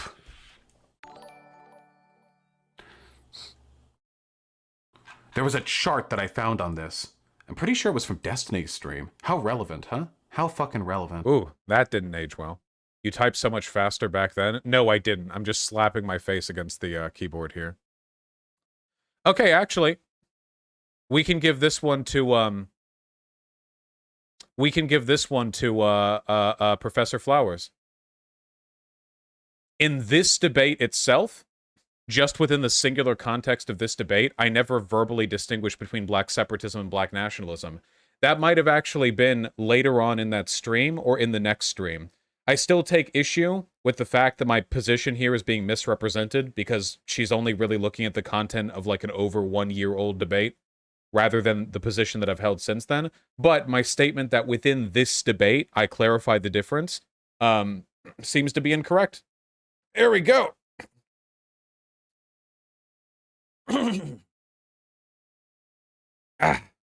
Today we learn. She's also acting in nothing but bad faith. No. I think that's a fair criticism. If I made the claim that she could have watched to the end of the debate to find me distinguishing between black nationalism and black separatism, which is kind of there, because I did end up agreeing when talking to the black nationalist and saying that the black nationalists I was referring to were the black separatist type, which is still kind of a worthwhile distinction. But in terms of the clear distinction, no, it wasn't contained within this debate. It was only like in the days afterwards.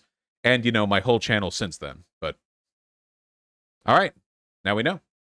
More clips just to really present how bad these representations are. Sorry if this is getting boring because I'm showing multiple clips that simply show the same point, but I'm being accused of lying, so I feel the need to be even clearer. Without further ado, here are more of Vosh's thoughts at the end of the debate, where he shares his closing thoughts.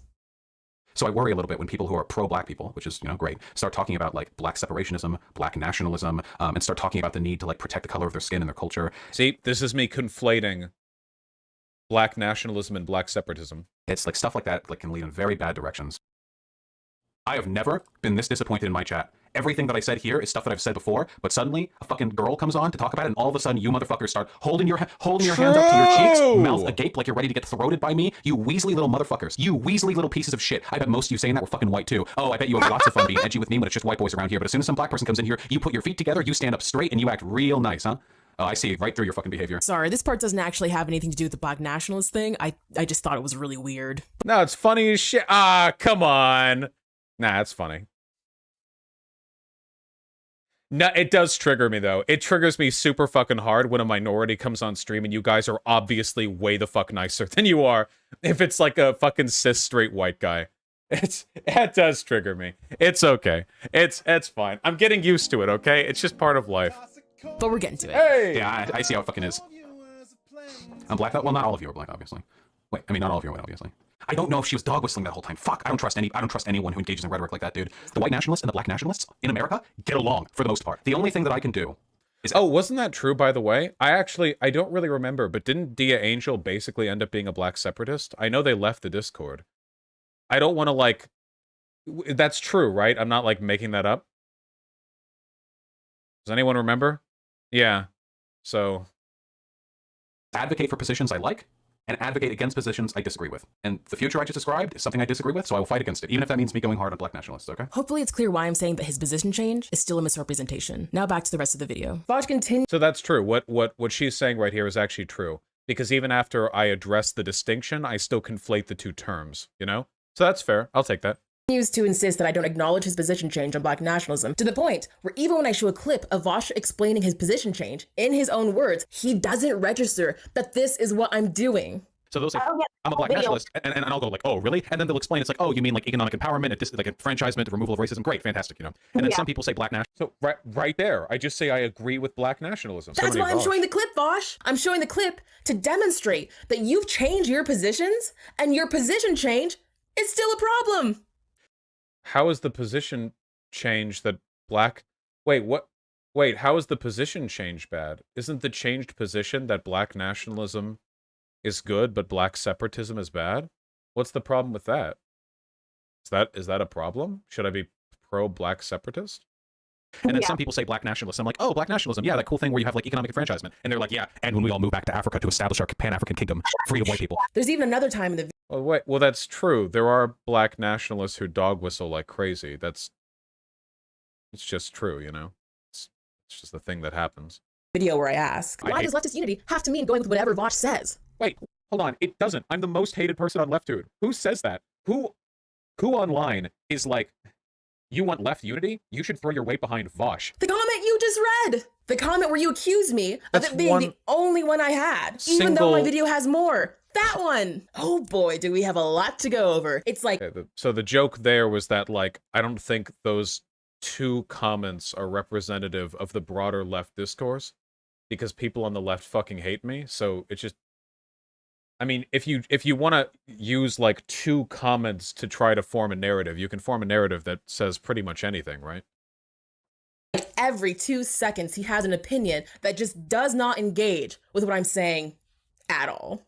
In the context of that discussion itself, I moved off of that position. If you watch the video longer, you'd see that I acknowledge that. Is it really that hard to watch the whole debate through? You didn't actually watch the whole debate, did you? You just watched the clips. I did watch. So wait, that was wrong of me. Down there, in the bottom right, that was wrong of me. Because in that, I'm essentially saying that if she had watched the entirety of the debate, the black nationalism-separatism distinction would have become clear. But I didn't make that distinction in that debate. I did probably the next day. It was very soon after that debate that I changed my terminology.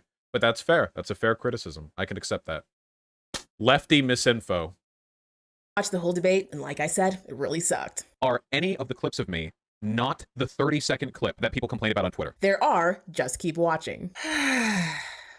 But before moving on... Okay, some of these criticisms are just, she doesn't like the fact that I'm a live streamer. You know? When I'm watching something, I can't just watch a video silently from beginning to end and then only make comments after that. I have to make comments as I watch a thing. Because I don't know what's going to happen in the future yet. I do want to mention one accusation I found to be fair. In my video, I say that Vosh misspoke on black nationalism without his community batting an eye. And to come out of that without his community batting an eye is wild. Wait, that's not true. That's not true. My community got super mad at me. Vosh is right. There were people in his community who were very upset with this debate. They got so mad. What I should have mad. said was that there was a large amount of people from his community who didn't bat an eye at Vosh's misinformation and belittlement of black nationalists. To the point where even after a year, there is still an issue with Vosh fans misunderstanding and belittling black nationalism and black nationalists. Again, showing the one YouTube comment she's been showing since the last video. Yeah, I don't know. A little weird, champ. The term black nationalism is just kind of a dumb term, right? So, but pictured here, your average Vosh viewer. The term is just kind of dumb. It's like white nationalism super bad, but then it's like, oh, black nationalism? Well, that's actually good, and it's about economic empowerment. It's just the term is just a little bit unwieldy. Also, in my previous video, I described white nationalism as white supremacy, and people are saying that I'm conflating the terms. The phrase white nationalism was adopted by white supremacists in order to make themselves appear more palatable. It's no different than neo-Nazis adopting the term alt-right to also appear more palatable. This is a very important point to note, because unlike black nationalism, black separatism, and black supremacy, historically, white nationalism, white separatism, and white supremacy are the same. So I will make sure to use them interchangeably. The only distinction that I would make here is that I think you can be a white supremacist without being a white nationalist. There are plenty of white supremacists who just kind of begrudgingly accept that they live in a multiracial society and are fine with it as long as they're on top. Whereas white nationalism implies a greater degree of political organization around the supremacy of that group. You know, it's a different vibe. But otherwise, yeah, I agree. Because it's accurate to do so.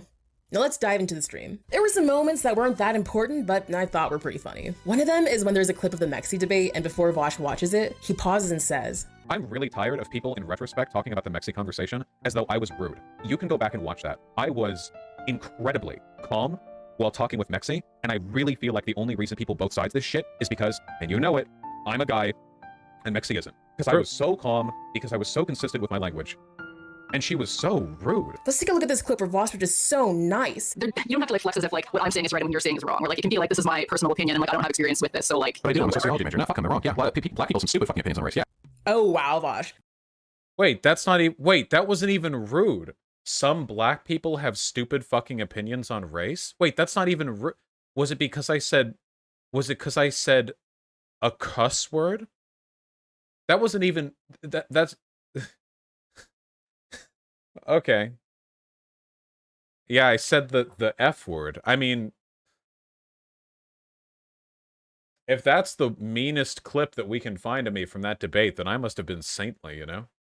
That was so nice. The way that you cut Mexi off to say that black people have some stupid fucking opinions on race was like the nicest thing I've ever seen. Wait, hold on. First of all, people talk over each other sometimes in conversations. That's just what happens. But I did. I'm a sociology major. Not fucking wrong. Yeah, black people have some stupid fucking opinions on race. Yeah. Oh wow, I can't quite hear because it's at like 14 times speed. But yeah, I'm pretty sure I'm saying some black people have stupid opinions on race. I mean, yeah, yeah. Part where I'm talking about how frustrating and entitled this person is for demanding an answer on if I'm a black nationalist or not. Flowers, answer the question I asked you like an hour ago. Are you a black nationalist? I'm not going to be patronized by a segregationist, so answer the question. And then Vosh just starts doing the same thing. So answer the question. Are you a black nationalist? Answer the question. Now, it kind of sounds funny as I'm reading Answer the this. question. This is wow, this person in this tweet is super annoying. I wonder where they got it from. And then there's also this. People said she also was mean to Xanderhall or something. Now, for the rest of the stream, Vosh skips over the segment where I talk about nationalism in the context of colonized people and enslaved people versus white nationalism. He also skips the part— Wait, so again, the reason why I skipped this is because I know the difference between white nationalism and black nationalism. I don't need the history lesson. I'm sure it's valuable to other people, but I don't need it because I know they're different things. That's why I skipped it.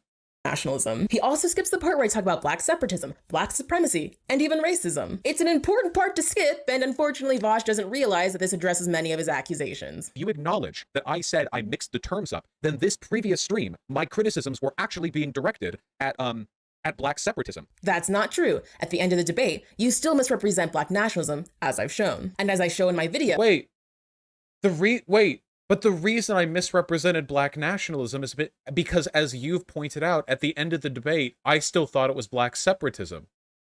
Wait, she's made two contradictory points here. On one hand, she's pointed out that over the course of that debate, I didn't make the distinction between black nationalism and black separatism, and now she's saying that my statements were still problematic because by the end, I had distinguished, but then continued to attack black nationalism? Those are incompatible statements. At the end of the day, I was just criticizing black separatism. All the stuff that I was saying was black nationalism, was just me, like, talking about how it's not good to form black ethno-states. I mean, that's defensible, you know? your comparison of black separatism to white nationalism is still a misrepresentation. In the context of colonized African countries, black separatism is a question of, do you want the people who have colonized you to leave or stay? To be clear, I am not a black separatist, but to bring justice to colonialism, colonized people must have the self-determination to decide if they want to live with those who have colonized them or not. Oh, wait, hold on. Maybe I should have watched the whole video, because that does kind of sound like wait, that just sounds like black separatism right there, not black nationalism. Hold on. Wait, that's... Wait, are you saying, like, the black people in South Africa should have had the right to determine whether or not to genocide or excise the white people who were, like... Wait, no, this is just black separatism. No, you can't... You're doing the thing! When I said that black nationalists will dog whistle and hide their power level, you're doing that thing. No, you don't get to excise millions of people from a country just because they belong to an ethnic group that was part of colonization. It's not just about the soldiers. Not every white person in South Africa is a soldier. They've been living there for a long time. Am I, like, misunderstanding? As I've shown. And as I show in my video, your comparison of black You're jumping conclusions here, don't you think? separatism to white nationalism is still a misrepresentation. In the context of colonized African countries, black separatism is a question of, do you want the people who have colonized you to leave or stay? Wait, hold on. Did you say black separatism or black nationalism? In the context of colonized African countries, black separatism is a question of, Oh, she is saying black separatism. I'm sorry. do you want the people who have colonized Okay, I'm sorry. I heard black nationalism. It's also fucking sped up. She said black separatism here, not black nationalism. you to leave or stay? To be clear, I am not a black separatist, but to bring justice to colonialism, colonized people must have the self-determination to decide if they want to live with Wait, hold on. Wait, I'm actually getting confused here. We need to slow this down, okay? colonize you to leave or stay. To be clear, I am not a black separatist, but to bring justice to colonialism, colonized people must have the self-determination to decide if they want to live with those who have colonized them or not. Wait, I'm not a black separatist, but in order to bring justice, colonized people must have the right to determine whether or not they want to live with the people who have colonized them. Well, isn't that...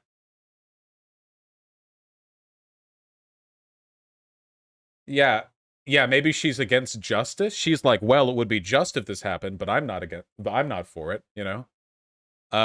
Let's just move on. Not.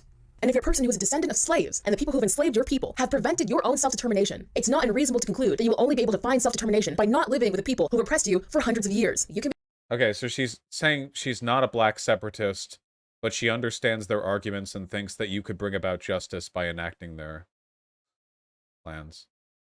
be critical of these responses to oppression without falsely equating them to white nationalism. Look, I just did. Vosh frames these mistakes as... They would have overcome by now, but me, the one time a year ago, I mixed up black nationalism and black separatism, but then corrected it later in that conversation, since then have been just anti-black separatists. That, if it weren't for that, they would have overcome. And that in itself is a misrepresentation of what's happened. Vosh ended the debate with a misrepresentation. The white nationalists and the black nationalists in America get along. And then defended that misrepresentation. And then some people say black nationalists. I'm like, oh, black nationalism. Yeah, that cool thing where you have like economic enfranchisement. And they're like, yeah, and when we all move back to Africa to establish.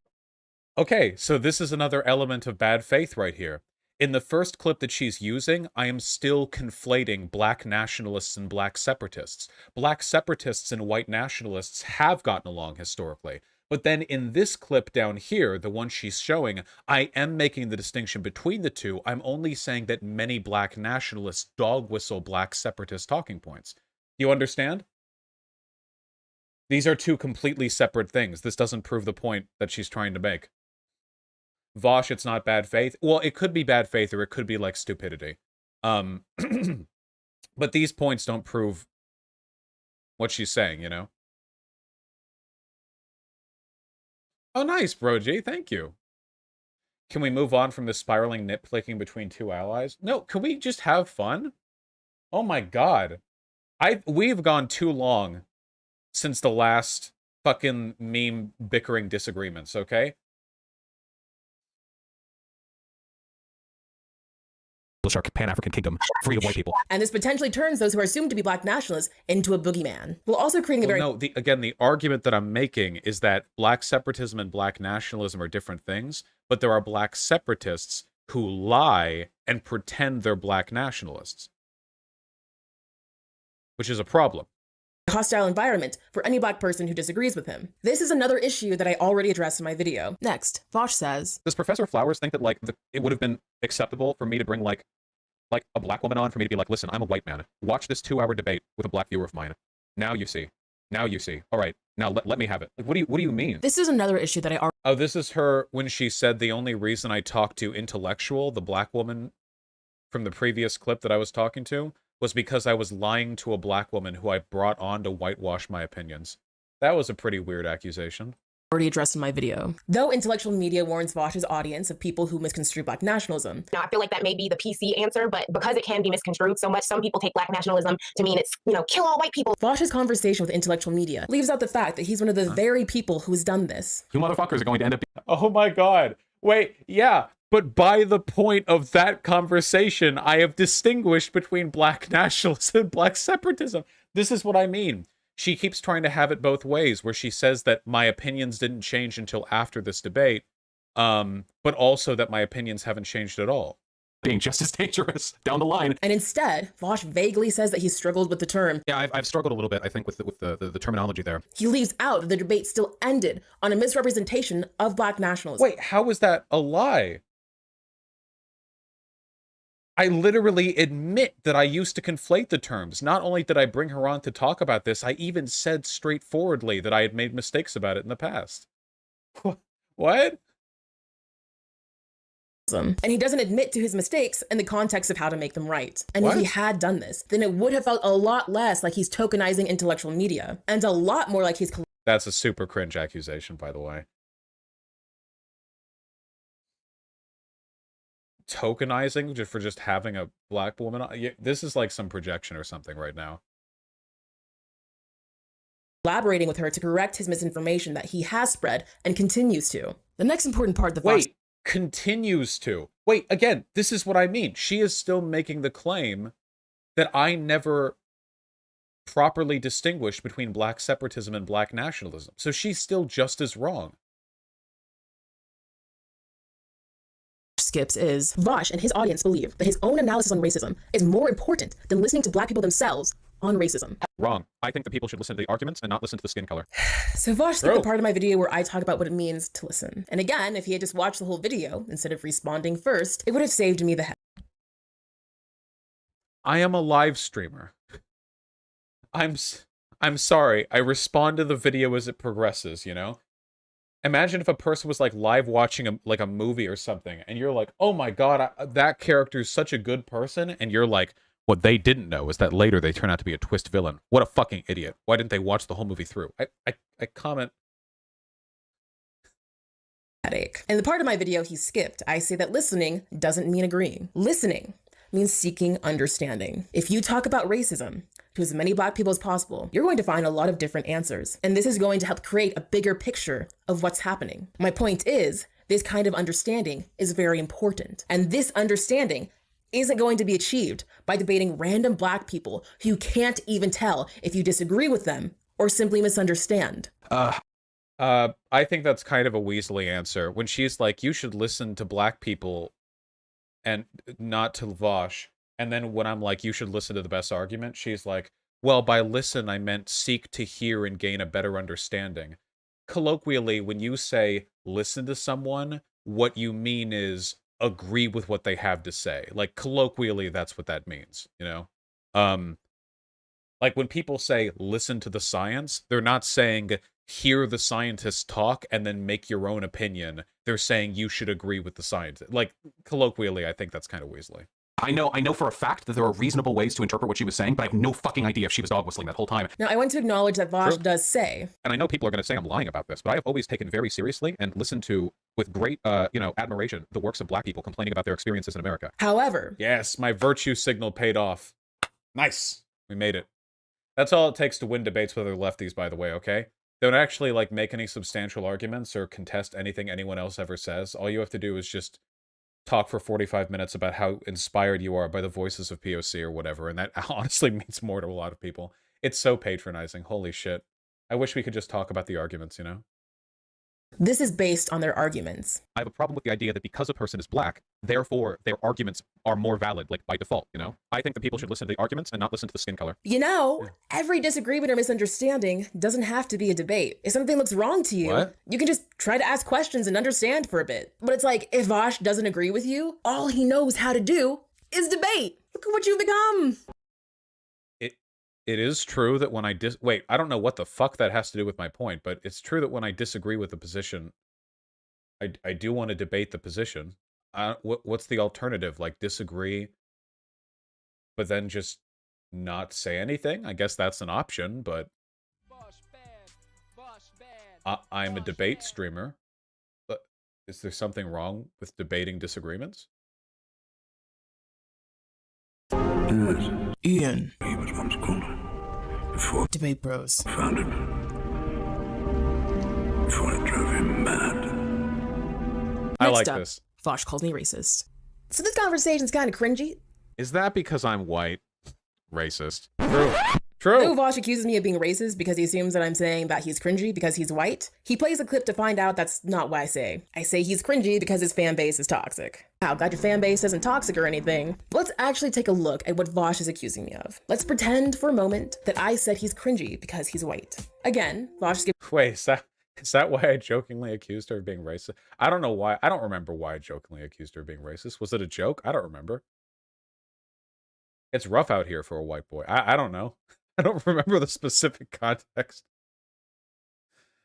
Skip the part of my video where I talk about racism, where I say, racism is not simply being rude to someone about their race. Racism is systemic. This is why black people can be rude towards white people, but it's not racism because white people have the backing of an entire system to oppress black people with, and black people don't.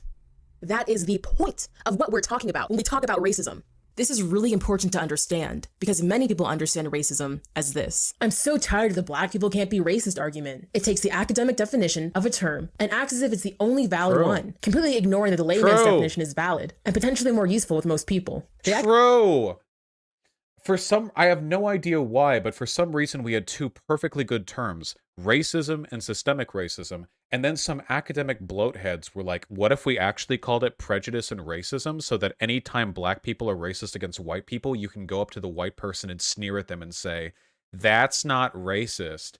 Therefore, not only infuriating people and making it harder to understand for the average person, but also being more semantically incorrect, because in terms of interpersonal interactions, there's no difference between racism and systemic racism.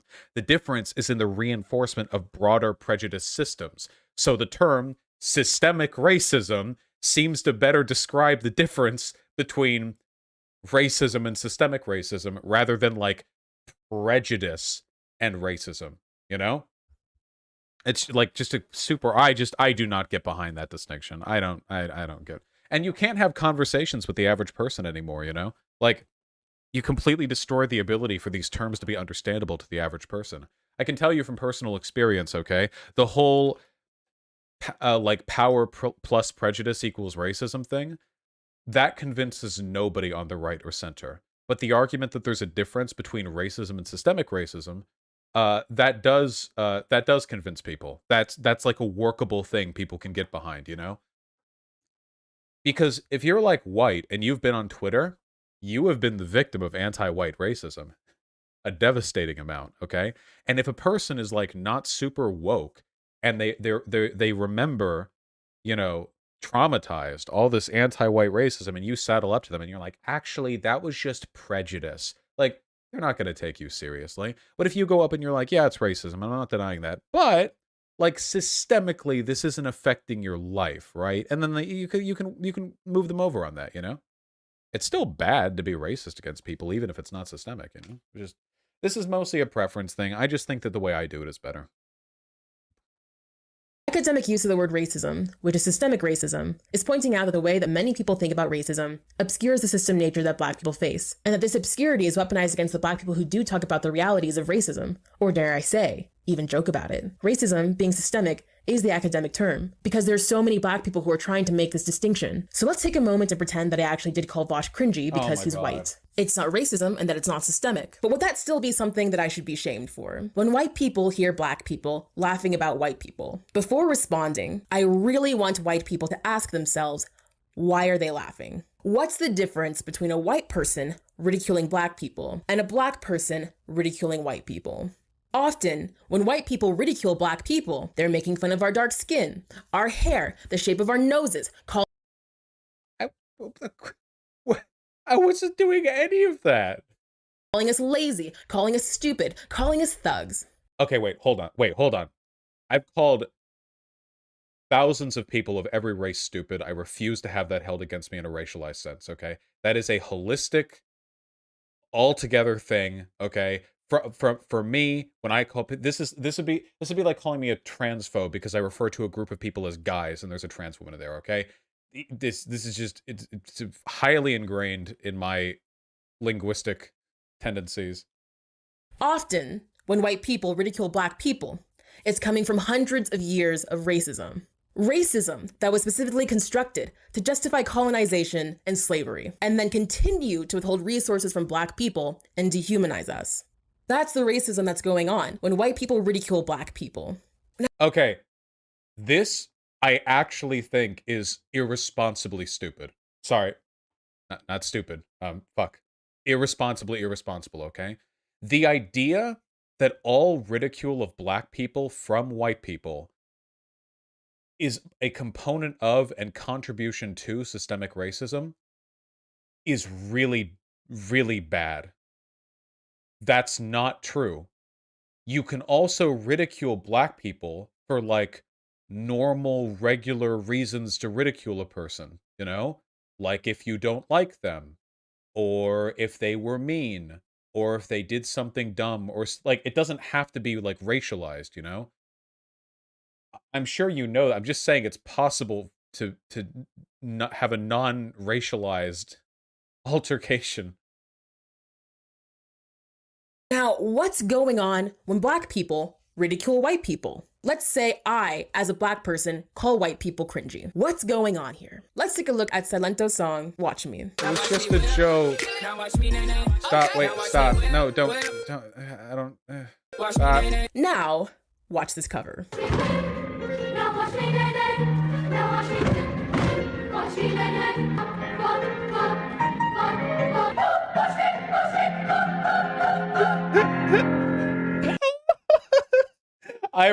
I remember this clip. This is like, imagine this is like an SCP. Like, this is the last shit you see before you die, you know? Like the stomp, you know? And you turn around and there's like fucking 40 white kids on like tiered stadium seating, like marching over towards you doing the dance and everything. Oh god. Dude, Peele needs to make a movie about that. This would easily beat Get Out, okay? And it's just a supernatural serial killer who kills black people with the fucking white whip nene. Oh god, that'd be fucking amazing. The sync dab. Oh, these kids are into it.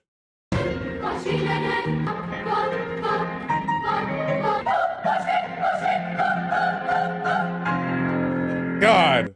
I cannot express how uncomfortable this makes me feel. Oh, come on. God damn. All right, let's hear about how it's appropriation or something. I feel like I want to avert my eyes, but I can't stop watching. This video is cringy. Okay, and just cringe. I thought she was going to talk about the racism. Okay, it's cringy. Okay. And to me, I get fascinated with why something's cringy. I think there's a lot to unpack here. For me, when I think, why is this so cringy? To me, the answer that comes up is that the people who orchestrated this really believe that if they took out the black culture from this song and made it whiter, that this song would be better. It seems that...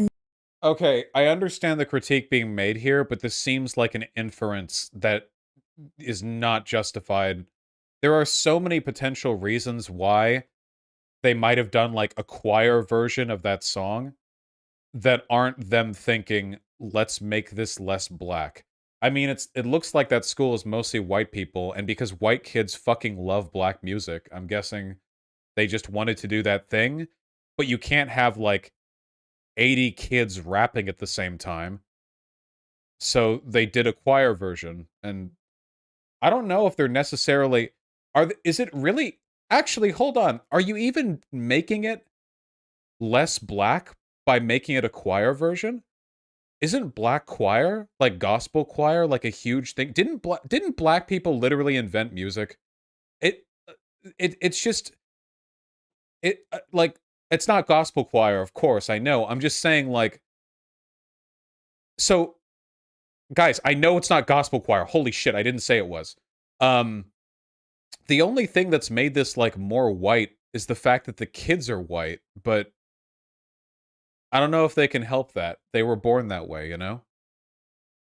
Now, maybe it is some, like, you know, de-blackification. And by the way, I'll reach out a little bit and I'll say that I totally get where she's coming from, because you know what I hate? I hate pretentious hipster white boys doing ukulele remixes of top 40 rap artist songs. That I really hate that, you know? That pisses me off, because that's not like, how do we do this song, but we're in a choir, so that's how we do the song. It's like, look how quirky I am for making like a white, pretentious, soft, non-threatening version of this gangster rap. It's like, really, it's pretty cringe. It's pretty goddamn cringe. I'm not saying they're being deliberately racist, you know? It's just like, I'm not a big fan of that. Yeah, I don't know. You guys know what I'm talking about, right? There are tons of, like, YouTube remixes of, like, white dudes with beards and, like, trilbies sitting in, like, what looks like a barbecue outpit area with a bunch of those outdoor lighting strings, like, you know, all around them, and they've got a little ukulele, and they're like, I like big butts, and I cannot lie. All you other brothers can't deny. Like that, you know? Or some shit. Except they don't actually do Baby Got Back. That's just the first song that came to my head. Because I don't know a lot of music, and that's the first song that came to my head. All right. Okay. Let's just continue. None of them are aware What that if it's a black hipster doing it? Well, I think then the YouTube comments will be full of people calling them a race traitor, so, you know. this false sense of superiority makes them look ridiculous. Okay, false sense of superiority.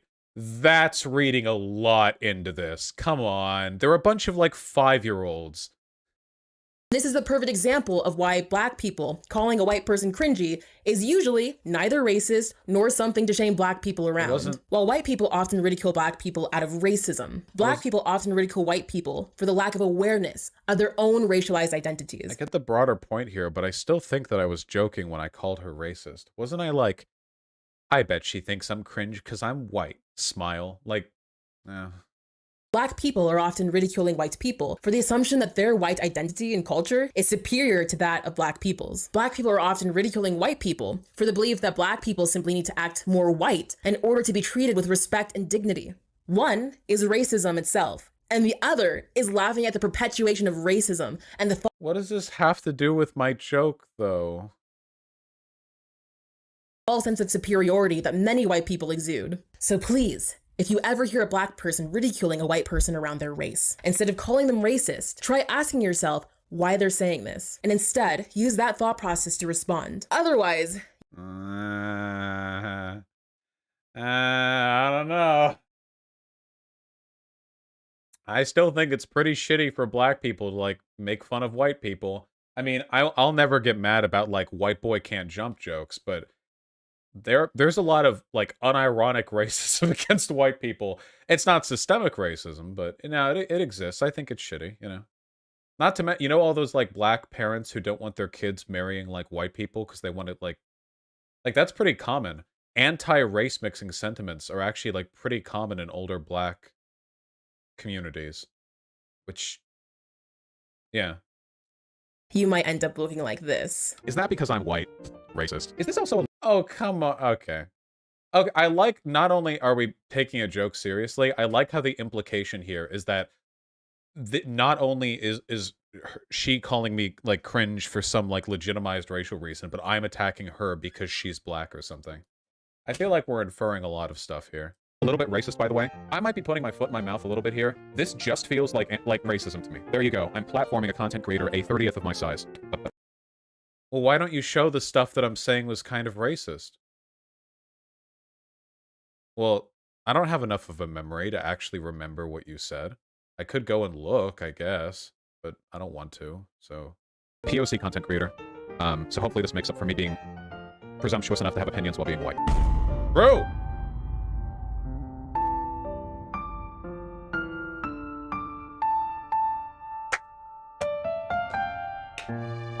True! It's very interesting because while Vosh feels that I'm misrepresenting him, While I doubt she will, she now has the opportunity to come on my stream, and we can see how much we actually do disagree when you cut through the misrepresentation. in his own words, he actually agrees with much of what I'm saying. But if he disagrees with you, then he and his audience feel empowered and vindicated and humiliating the black people that they disagree with. Okay, if you just reflected on this for a second, you realize that this is the case for every race of people I disagree with, right? Yes, that's the Yeah. issue. Look at the You want to be treated special because you're black? Like, I disagree with white people and it's all fucking all hands on deck, but I disagree with a black person. I'm like, ooh. No, that's patronizing and unironically racist. Guys, that is racist, right? Like, I'm not alone in believing this. If I disagree with a person, then I'm going to disagree with them. What? environment that you're creating. Is this really what you want? Do you hear yourself? Well, I'm not just shitty to black people I disagree with. I'm shitty to every race I disagree. Yeah, yes. Wait, what? Yes. I'm living Martin Luther King tier dream speech content here. Yeah. It's true. I bring people a lot. Actually, we're really running all about the place. Most of the people that I argue with are white people, just because most conservatives are white. So that sort of runs in on its own. But, you know, I've disagreed with people of all sorts of races. I'm very proud of my equal opportunity disagreement, you know? Agree with. Do you hear yourself? Why would you want to make this kind of environment for the very people you claim to help? Why? Wait. Can analyze this. This is very revealing. How does treating people equally with how I respond to disagreement create an unhealthy environment for minorities? See, this is what I mean when this is what I mean when I like get the feeling sometimes that there's like an implicit deference that white people are expected to show in a lot of lefty communities that I think is really, really, really unhelpful. And I just do not understand. Can't we just like talk about the ideas? You know? Like, can't we just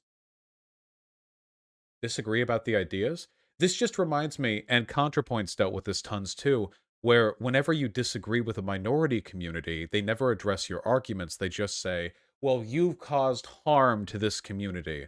Or, you know, you should listen to POC voices. But the thing is, like, I have listened to POC voices. They just not the ones they like, you know? So, yeah, just a bit odd. Why can't the goal of leftism be trying to understand one another? Try to give people the space to be the authority on their own oppression. Try to give them the space to represent themselves and Do you want me? Do you want to defer to me on issues pertaining to white people, Professor Flowers? Is that what you would like to do if we talk? Would you like to just listen to my experiences on white people and defer to them and not argue with them? No, of course not. You're not actually talking about deferring to people's lived experiences. You're talking about minorities getting a free pass to have bad ideas without them being challenged, which is just a really, really toxic environment to hold. This is the kind of left that I don't really want to ally with, because all it is like a it's basically like a really patronizing, just sort of circular pat on the back squad for minority groups that ultimately harms the left because they're incapable of meaningfully engaging with broader discourse. Yeah, if you want a nice like social club or Discord group, then go for it. Like I won't stomp on your pie. But if you want to engage in politics, like you have to be willing to have your ideas criticized, even by whiteys. It's I don't That feels like a pretty uncharitable interpretation of what she said. She's pretty explicitly saying white people don't argue with like minorities. Is that an uncharitable assertion? I feel like that's what she's saying.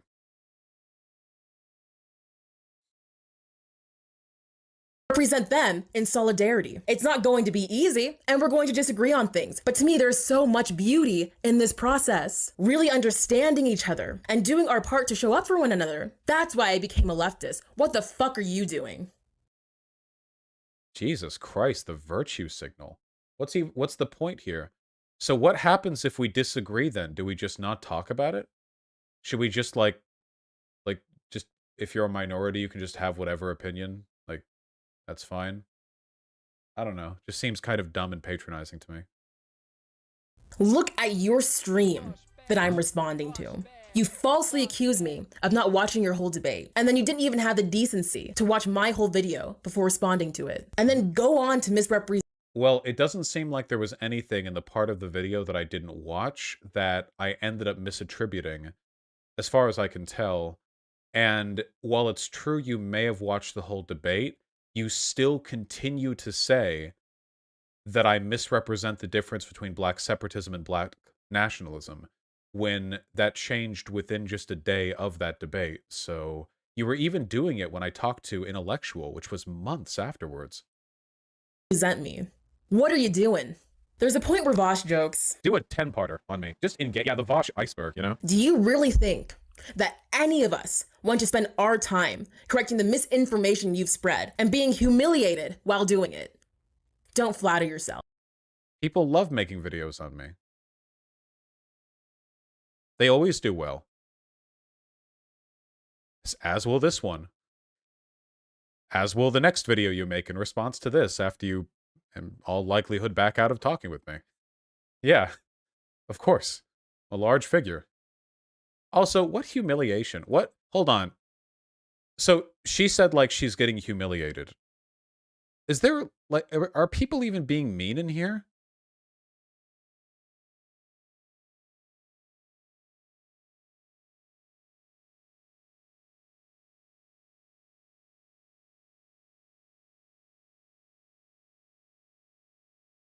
People aren't even really being me. I don't hate raid people. Well, I don't hate raid leftists, at least.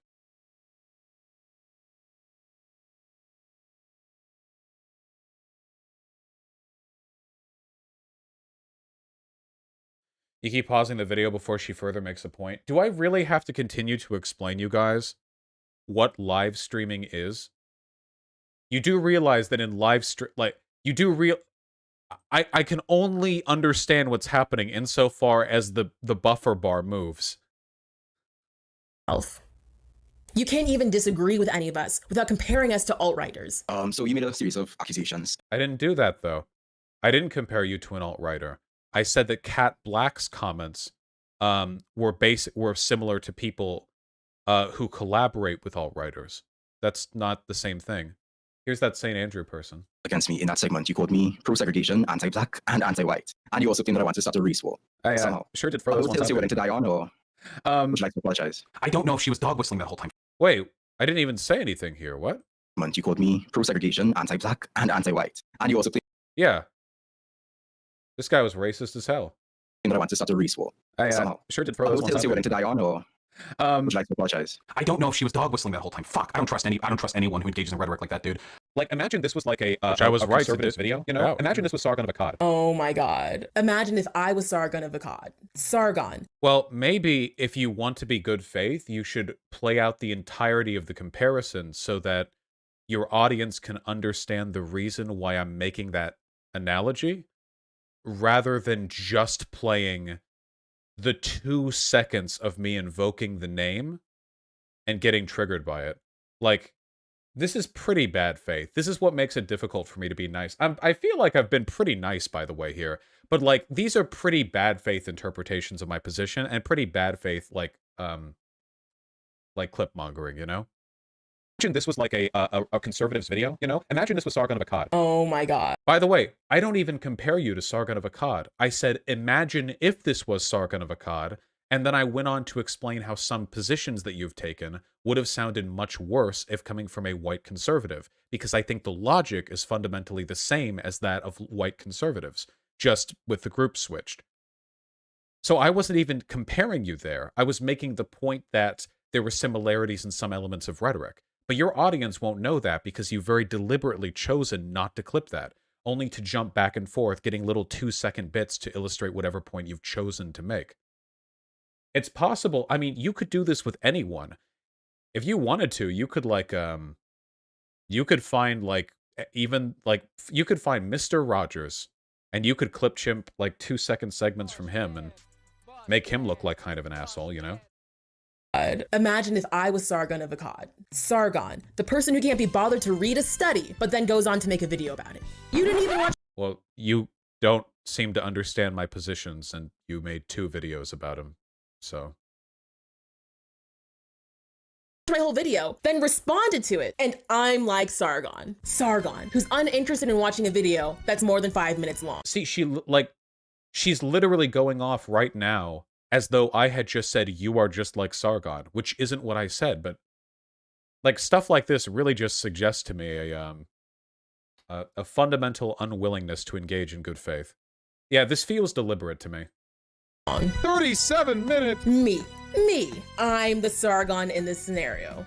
Okay. And she postures so hard. Yeah, like a pearl clutching, like, after misrepresenting your position, the misrepresented position you hold is very offensive to my sensibilities.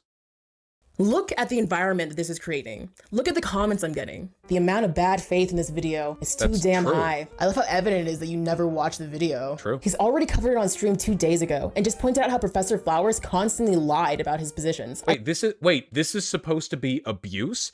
These are all politely disagreeing with you. Wait, if it was abuse, wouldn't it be like people being racist or people like hardcore dogpiling you? This is the thing you're gonna like play a victim over? You have any idea the kind of negative attention I get? Hey, when I get negative attention, it doesn't look like this, okay? I sincerely hope you accept Vosh's invitation to a conversation, but I doubt it considering your bad faith arguments. True. The left will never thrive in public spaces if petty, misrepresentative, and bad faith content like this continues to be made. True. Please, do better next time. True. In that same debate you linked and talked about in your video, Vosh literally gets moved over on his position on black nationalism and how it is fundamentally different from black separatism. It's pretty clear you haven't watched the debate. It looks like looks like this person didn't watch the debate because I was actually wrong about that. I got moved over the next day probably, or maybe in the segment after that debate. I got you on. They got you on that one. Looks like we all haven't watched that debate. Yeah, Professor Flowers was the only one who did. Wait, do people take you seriously? Sure. You're a liar. Okay, that one was pretty funny. This video disturbs me on many levels. I can't quite place why, but I think it has to do with a massive amount of gaslighting. Since it's okay to lie and take things out of context, did you guys know Professor Flowers wants to murder all white people? True. That's crazy. We should really spread the message that she believes that. I know this person's joking, but because I talk about black separatism, there are people trying to paint me as this. And I'm just gonna have to deal. You did kind of come off like you were defending black separatism a little there. You know, I'm not a black. Like, imagine again. Hey guys, just what if we swapped the races? Imagine if a white guy was like, black nationalism, which I don't believe in, by the way, is you know, when white people you know, take control of their national sovereignty and decide to create a homeland for their people and their children. And you know, while you may disagree with that, there's no argument that it is nothing but justice for these people to be able to form deterministic homelands, which they allow to decide their bloodline's future. And you know, like, you know what I mean? If anyone else made comments like that, did I say black nationalism? I meant white nationalism. Sorry. We've been talking about white nationalism the whole time, so my brain is transcribing some of these words. But you do get that a comment like that would be kind of bad, right? You got it wrong the other way? Wait, oh my god, did I? Okay, I haven't taken my ADHD meds. Hold on. That's the real problem here. Oh.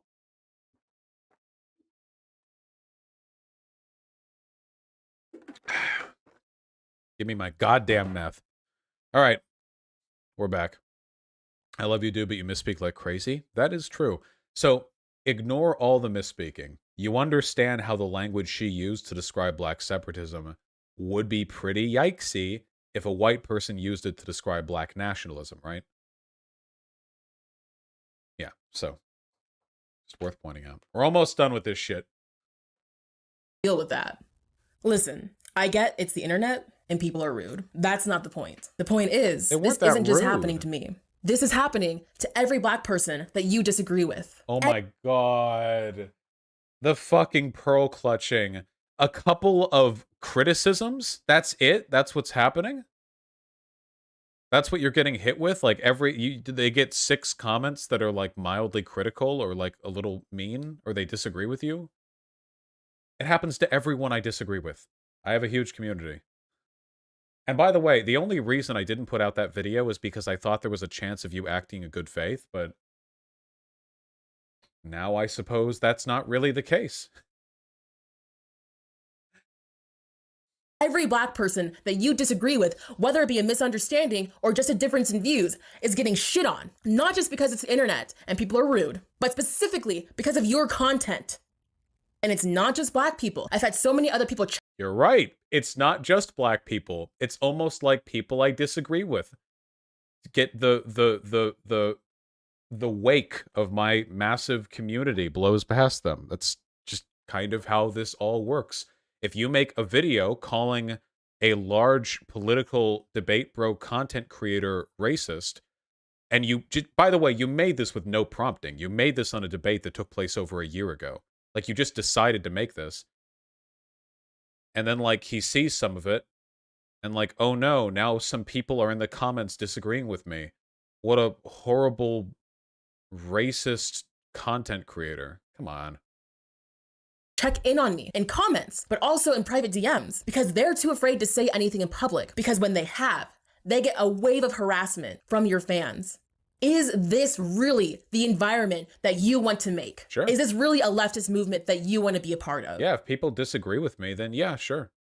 Let them get blowback for it. Yeah, criticism isn't harassment.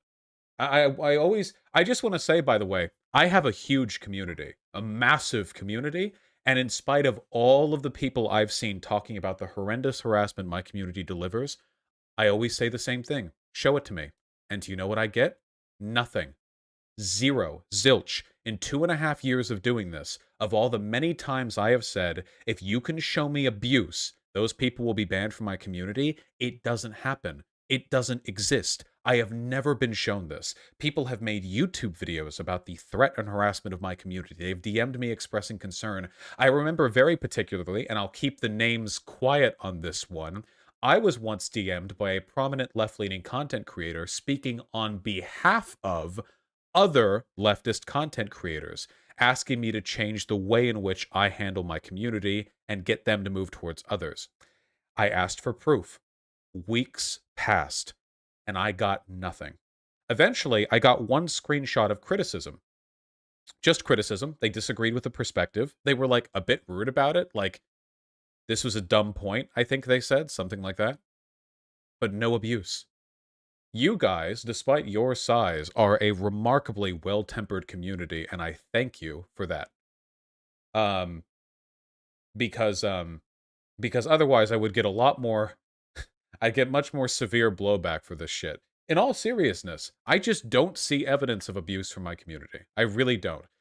Now, I understand, of course, that statistically it's almost guaranteed that people who watch me have been abusive towards others, but in some meaningful or coordinated sense, or in to any extent that it's brought to my attention, it just doesn't seem to happen. All right, let's finish up this video. We're more than halfway through stream. What happened? Later in the stream, there's a part where he's reading the comments on my video, and one says, I'd forgot about the debate. It was honestly embarrassing to watch. Nah, that debate was based, as are all of my debates. Thank you. He also reads a comment that says, Bosch is an ego who can't admit why he's wrong. They can't, well, they're suckers who can't prove when I'm wrong. what are you doing? True. Bosch goes on to say that, Wait, well, then prove I'm wrong on something. Come on. Do it. What? Just, yeah. None of this video is proving me wrong about anything. It's really just about... What the fuck is this video about? I literally got into leftism because of the Black Panther Party. The assassination of Fred Hampton's on a bookshelf to my left, and it's still, like, to me, the foundational text that I used that got me into this whole political scheme. Fred Hampton was a black nationalist. When people talk about black... Well, then it's a good thing that I'm in favor of black nationalism, huh? Which you'd know if you had paid attention to or listened to or watched anything. I mean, you watched the conversation with intellectual media in which I said I support black nationalism. Nationalist, he's one of the names that comes up. But you didn't know that, did you? I did. Because I'm in favor of black nationalism, which I have said in the videos that you clipped from. I literally said it in the intellectual media video that you clipped from. I said it in the clip. The clip that you showed indicated that. Why you were able to somehow read and admire Fred Hampton, a black nationalist, and still go on to debate that black nationalism is equivalent to white nationalism. Because I thought it was black separatism. What Fred Hampton believed in, I support. I don't support black separatism. Fred Hampton's things I liked. I just mixed up the terms. You already know this. Why are we still talking about this? Later on in the stream, Vosh goes on to clarify his positions on black nationalism. My point here is that I'm upset by other people misconstruing black nationalism. That there are people who will lie, say that they're one type of black nationalist, the kind that I'm on board with, but then in reality they're black separatists. They're not lying, Vosh. Most black separatists are black nationalists. Not all black nationalists. Oh my god. This is... This woman's probably a black separatist, right? Black separatism is ethno-nationalism. As far as I'm concerned, it's morally indefensible. The point that I'm making is that people dog whistle and hide their power level.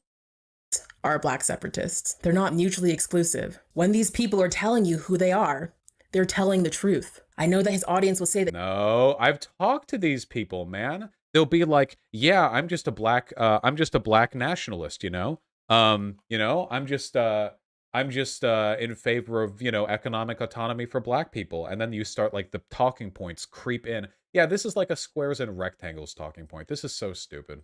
That he's simply misspeaking, but he's not. He just doesn't understand what he's talking about. And not getting it is fine, actually. It's okay to not know something, but it's not okay to make a video about this and give these kinds of misrepresentations to thousands of people, which leads to making a leftist space more hostile to Black people.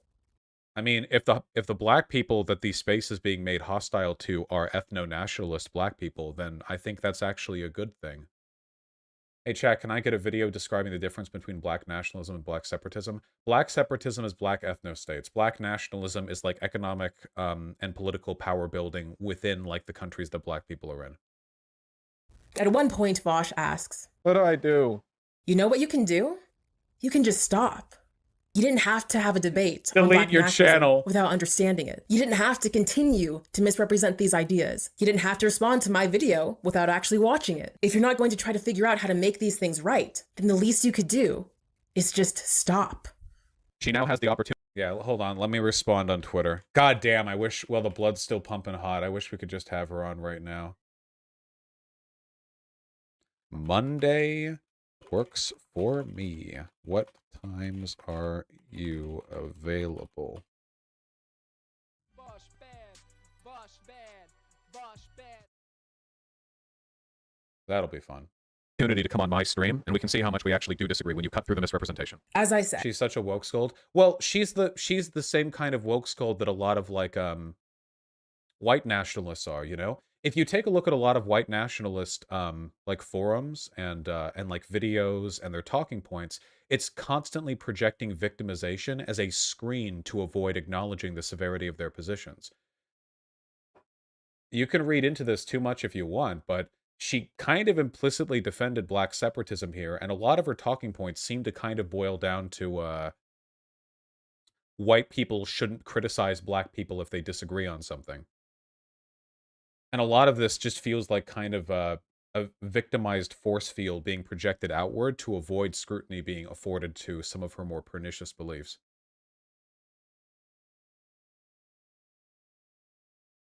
Vosh and I seem to be working on a time to talk, but suddenly he stopped responding. I had a couple conditions in our conversation. One was that I needed to be able to share my screen so that when I was accused of misrepresenting an idea, I could show proof that I'm not. The second condition was that I asked that his stream not to be monetized. I find it wrong that Vosh... Yeah, that's why would I waste my time talking to like people who are like, hey, don't monetize your content if I come on. As a white person, is making money off of the spreading of misinformation on Black issues. However, he insisted on monetizing his conversation. At this point, I said, fine, but if that's the case, then I need to ask for donations for organizers who need the money. And after No, you're not special. I bring tons of people on. I'm not... Give it to charity so she can't impugn you for it. Do not establish a pattern where you let random dumbfuck assholes who misrepresent you decide how you choose your content. How would you feel if you had a job where you made money and the worst people who misrepresent you and shit talk you are like, actually, I get to be in charge of whether or not you get to make money from this. Actually, I'm the person who determines whether or not you're yeah, no, fuck that. That's mine to decide. I do it on my behest.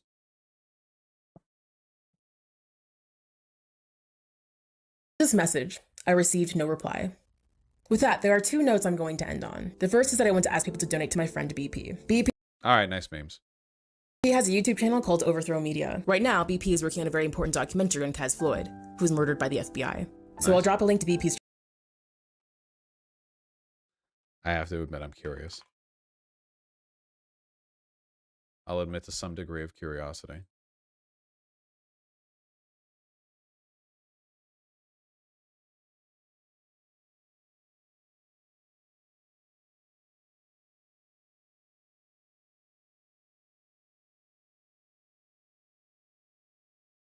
Alright, it's good. Good luck.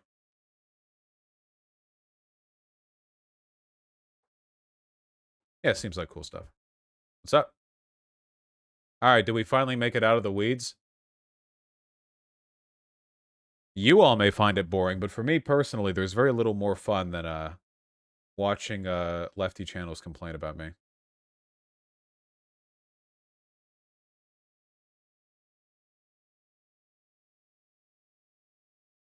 Here's a new one.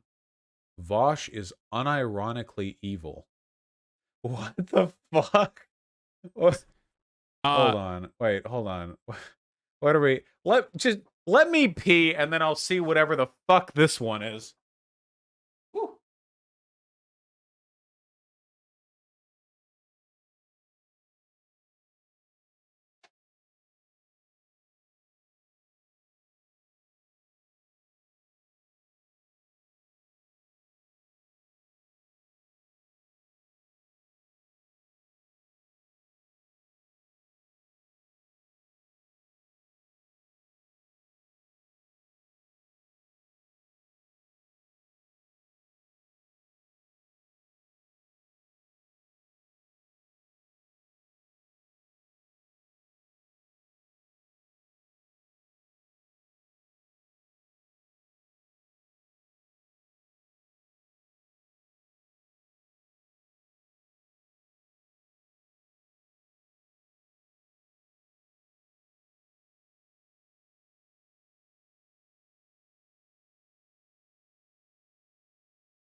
Ugh. You know, I still think that whole earlier debate was totally worth the time and effort expended into it for one reason and one reason only. It got rid of those goddamn ethno-state channels in my Discord. Jesus Christ. Those were so fucking toxic, dude.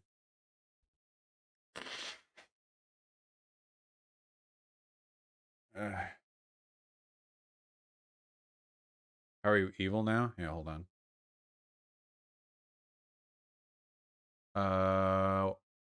What is this clip? That fucking weirdo Nazi Stone Toss followed me, the fucking comic guy. So I looked at, like, why the fuck that was happening.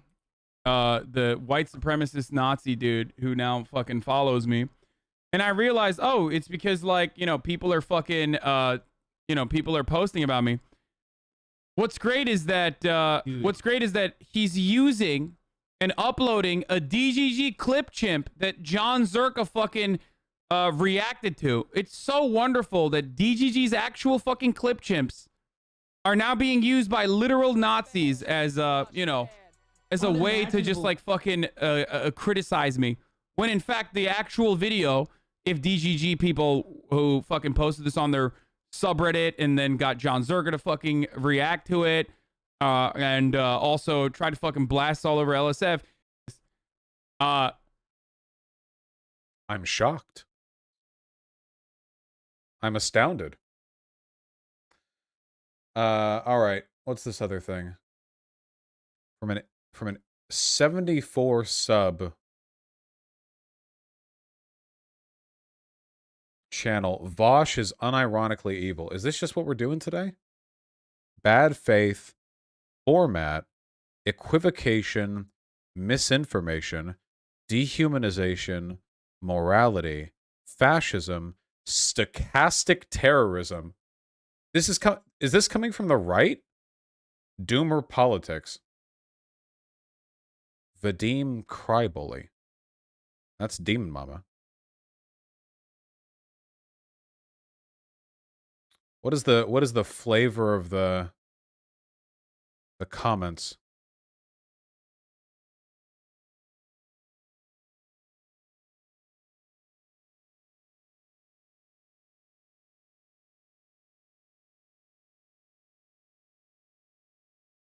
Respected British anthropology professor Dr. Edward Dutton has demonstrated that leftism is due to genetic mutations caused by poor breeding strategies. To put it simply, in recent decades, those persons who have leftist traits such as egalitarianism, feminism, socialism, multiculturalism, homosexuality, perverse morality, and laziness are simply okay, it's a right-wing video, but the comments look left-wing. Look. Vosh would genuinely grow as a person if he takes the time to watch this criticism and admit his mistakes. This is what a left-leaning person would say. Right-leaning people never make comments like that. But the person who made the video was like, yep, it's a genetic.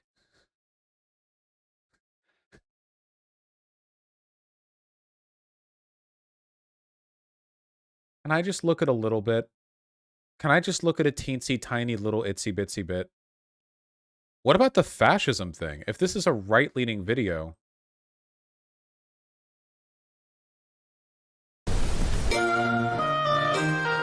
Am I a fascism? What is fascism in abstract? What is fascism in abstract? Really easy. It'd be great to get a definition from Vosh. Yeah. Well, generally, it's considered to be like a an ultra right-wing, ultra nationalistic form of like usually like an ethno-nationalist political identity. I prefer Umberto Eco's 14 points, but it gets like really in the weeds. I don't think that fascism is always super consistent with its definition. Well, the reason that I like Umberto Eco's definition so much, the reason why I simp for that's me for it so goddamn hard, is because it's very, very sociological. That's the thing that I like about it. Isn't it too broad though? Serious question, no troll. It's only like too broad if you look with me. The average Republican would have supported Hitler. Oh, they're saying I'm fascist.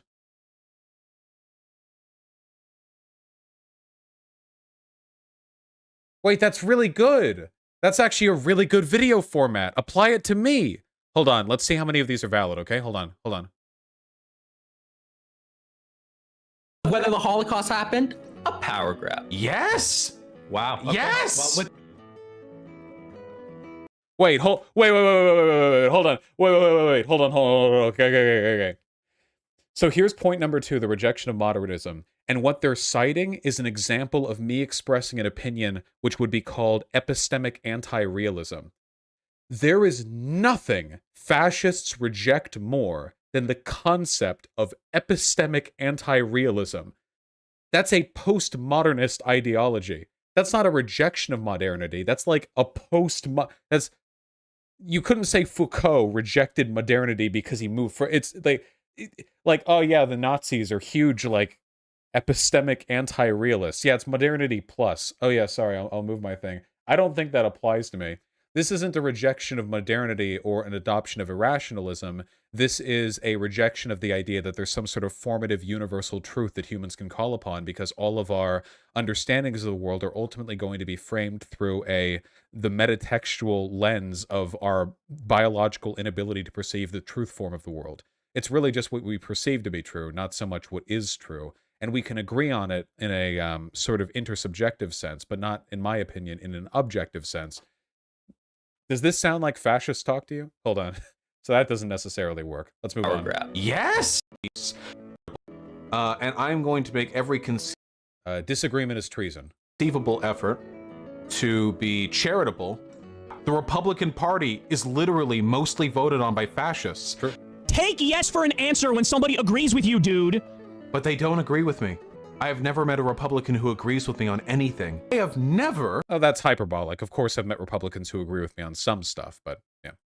Met a self-described conservative who shared a single goal with me. That might actually be true.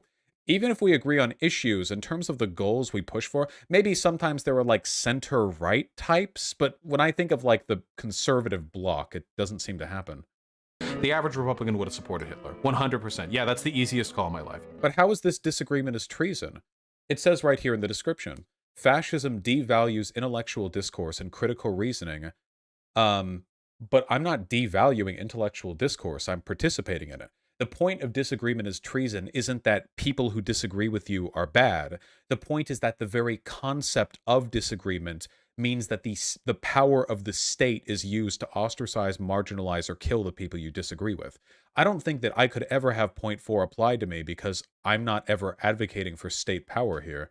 I'm just saying that I disagree with people who I disagree with, you know, or that they're like my enemies, which, I mean, they are, but I don't think that necessarily fits point 4. Let's see. Let's do this. I really like this format.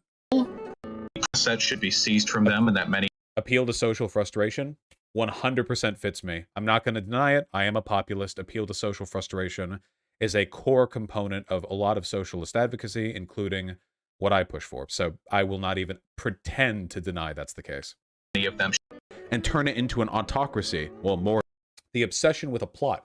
So at the root of the fascist psychology is the obsession with a plot, possibly an international one. The followers must feel besieged. All right, let's give this a shot.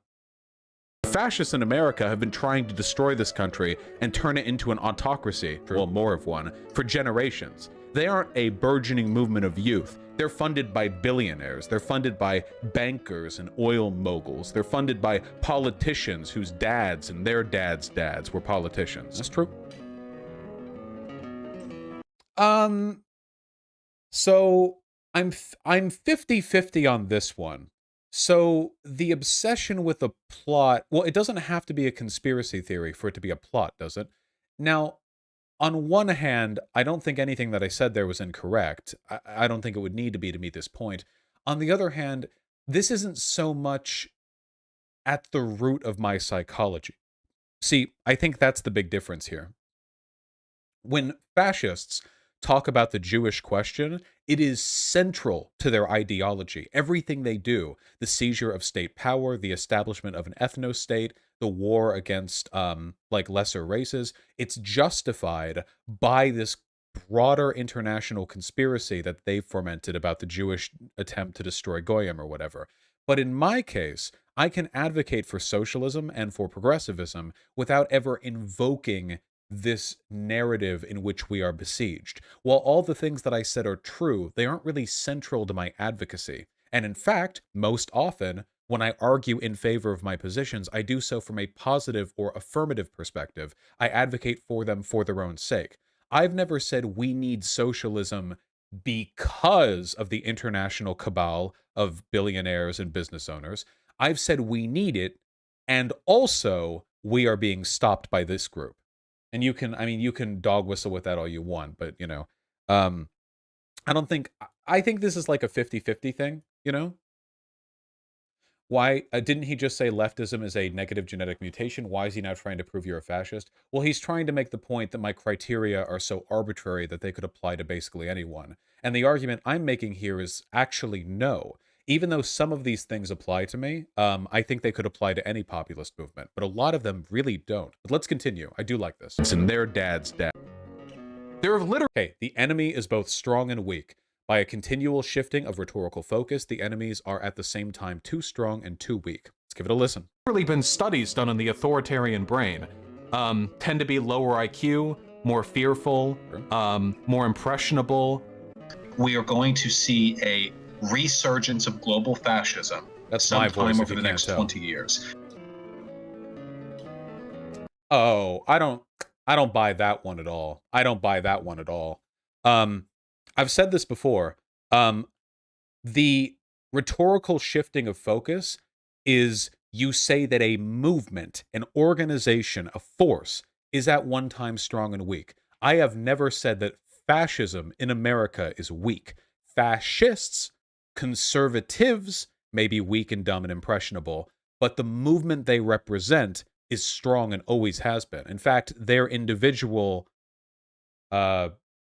incuriosity might actually make the movement stronger, if anything, because it means they're less likely to break rank. Yeah, that's literally the fascies. Yeah, the bundle of sticks. Exactly. Yeah, you know, individually weak, together strong. But I don't play fast and loose with the threat of fascism. Fascism has always been a powerful force that we've fought. I don't buy this one at all. Sometimes we know selective populism. This one will probably fit to me. I am a populist. What we're doing is right. We know what we're doing is right. We will. Wait, I have to... Wait, one quick question, though. Why are so many of these clips from before I had a channel? A lot of these are from Destiny's stream back like 7 years ago. It's kind of weird hearing my voice. Yeah, this is from like 2012. Like, a lot of these points I've expressed in more recent videos, you know? Oh, I just want to say, by the way, and by the way, I'm actually encouraging you to do this, okay?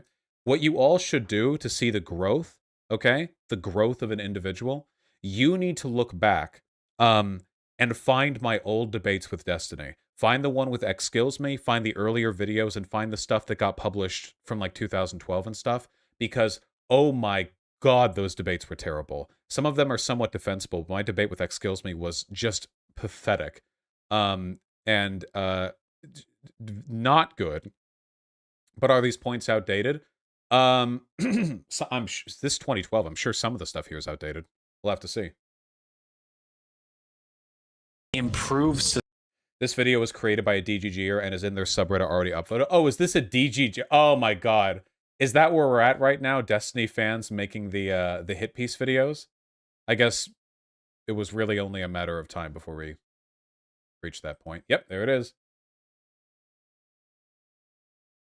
Oh, they're all talking about how it's high effort content. That's actually really embarrassing because, at least from this fascism segment, these are really, really weak comparisons. This was the kind of effort that I would expect from a conservative type. Guess I would have expected a little bit more from a omnilib. But we'll see. We'll finish the fascism section. It's a long video. Maybe we can take a look at the rest of it later. Society, whether society likes it or not. Donald Trump is a fascist, and the legislators for the Republican Party are fascist because they almost to a man back pretty much everything that he does. Do you really think it's that unlikely that the third branch of government would also, with judges appointed, by the way, by a fascist, might also have leanings in that direction? This is coming out 2 days after the 5-4 conservative Supreme Court failed to block the Texas bill, so, you know, it seems fairly timely. It was a 5-4 vote, the 6-3 conservative, but 5-4 vote.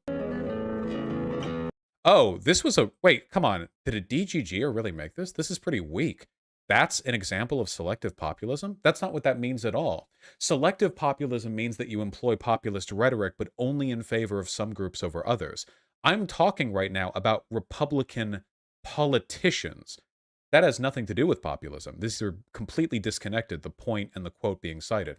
Actually, if anything, I would say that I don't really engage in the selective populism that much. Hey guys, how many times have I said, remember, as bad as they are, Republican voters are victims of the people they're made to support. That at the end of the day, we're going to need them. They're coming along with us for any positive changes we want to make to this country.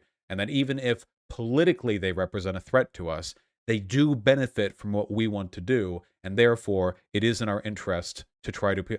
yeah. I don't actually think I engage in selective populism. I think that my populism is pretty holistic. Unless you think it's selective because I don't, include politicians, you know? But I don't know if that makes that point. Might also have leanings in that direction. 1984 is literally my favorite. Okay. Oh my god, this is... Oh my god. I can't listen to my voice from a million years ago. Why are we watching this? So it's a really, really good point because the way that they alter the minds of the people in is through Newspeak. Yeah, is it Europia or Utopia? What do they call it? Neuropia? They call it Oceana. Oceana. Oh fuck me. Sorry. So the way that they one of their leading ways of changing the minds. That's not Destiny's voice. It's somebody else on there. People in Oceana isn't by indoctrinating them. Wait, it is Destiny's voice. Oh my god, we both sound like little infant children babies. Sorry, the video artifacting is so bad I couldn't see his mouth moving. But by depriving them of the words to express any thought that's counterproductive to what the party wants them to think. Are we talking about SRS here? Shit Reddit Says? I think this is the Shit Reddit Says conversation. You know? Exactly. So, it's a beautiful book. But that's not beautiful. Like, that's fucked up. You're essentially saying that people are too stupid and too immature and blah, blah, blah, blah, blah. So what we need to do is we need to dictate to them by giving them no other choice but to think certain things based on, their vocabulary and what? I think the context of this conversation is... Oh, fuck. Shit Reddit Says was a liberal feminist subreddit that was very prominent back a couple of years ago, like 5 or 6 or 7 or 8 years ago. I don't actually remember how old it is. But anyway, Shit Reddit Says made... Was this about racism and whether or not... Was this an argument on the difference between racism versus populism and racism versus systemic racism? Or racism versus prejudice versus racism and systemic racism? There was some kind of linguistic problem that we were arguing over. That's politics, and you agree with me. No, whoa. It's not, but it's kind of along the same ideas to where, we're just going to kind of get people to think what we want to think by just making all of the words mean this. It's kind of the same thing. It's not the exact same thing, but it's kind of the same, along the same lines. The difference... So I think the argument here that I'm making is that Shit Reddit Says... Shit Reddit Says used terminology that was more like woke. And I was defending it and Steven was attacking it. And Steven was attacking it because he was saying that it's kind of 1984-esque to try to control people's thoughts with the language we use. And I don't remember the arguments I made against it then, because this was like, yeah, I think I was actually a minor at this point. I don't even think I was an adult, but I know the arguments that I would make now. And the arguments that I would make now would be that changing people's political framework through the use of language is a natural component of literally all political organization. Look at what we do with trans women. The term woman is an arbitrary category that we're making an effort to include trans women within, because by doing so, people implicitly adopt the assumptions that trans people want made about themselves. Likewise, when we construct any category, all of these categories that we construct are being done in part because we think it serves greater social utility. And to that effect, it does affect people's thinking. Does that make sense? So that would be my response now. The difference is that we're doing what we're doing because we genuinely believe that there is a large group of people out there who are suffering because we haven't done this fast enough. Okay? That's why we do it. Now, I understand. Okay. That voice, man. Yeah, well, obviously back then my arguments would have been a lot worse, but I don't think fundamentally there's anything wrong with my perspective there. The perspective, yeah, this was my pre-T. This was pre-transition, okay? Don't shame me.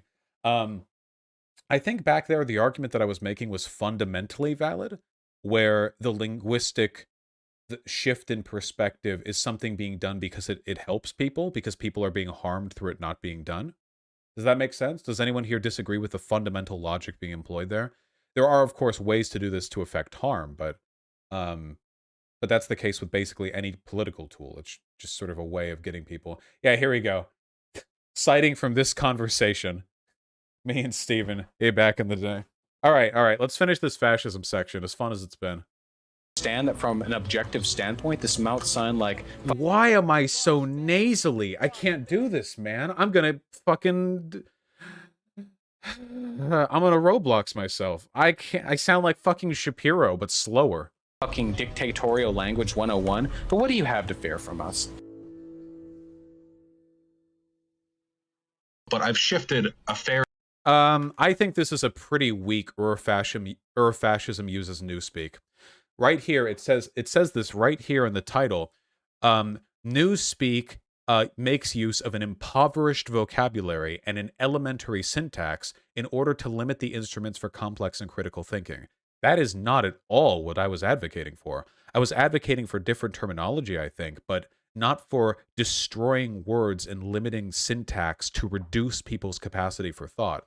Again, this is a really, really weak get. Yeah, there's no connection here. Like, is it new? Like, this is like conservatives saying it's newspeak when lefties call trans women women. They actually say that, by the way. But I've shifted a degree away from authoritarianism. I think, didn't I actually get 1.5? The one that I got was appeal to social frustration, and the 0.5 that I got was sort of wishy-washy on obsession with a plot. I think this was really weak. Is this why DGGers get so upset with Umberto Eco's definition of fascism? It's because you don't understand it. You think it's all-encompassing.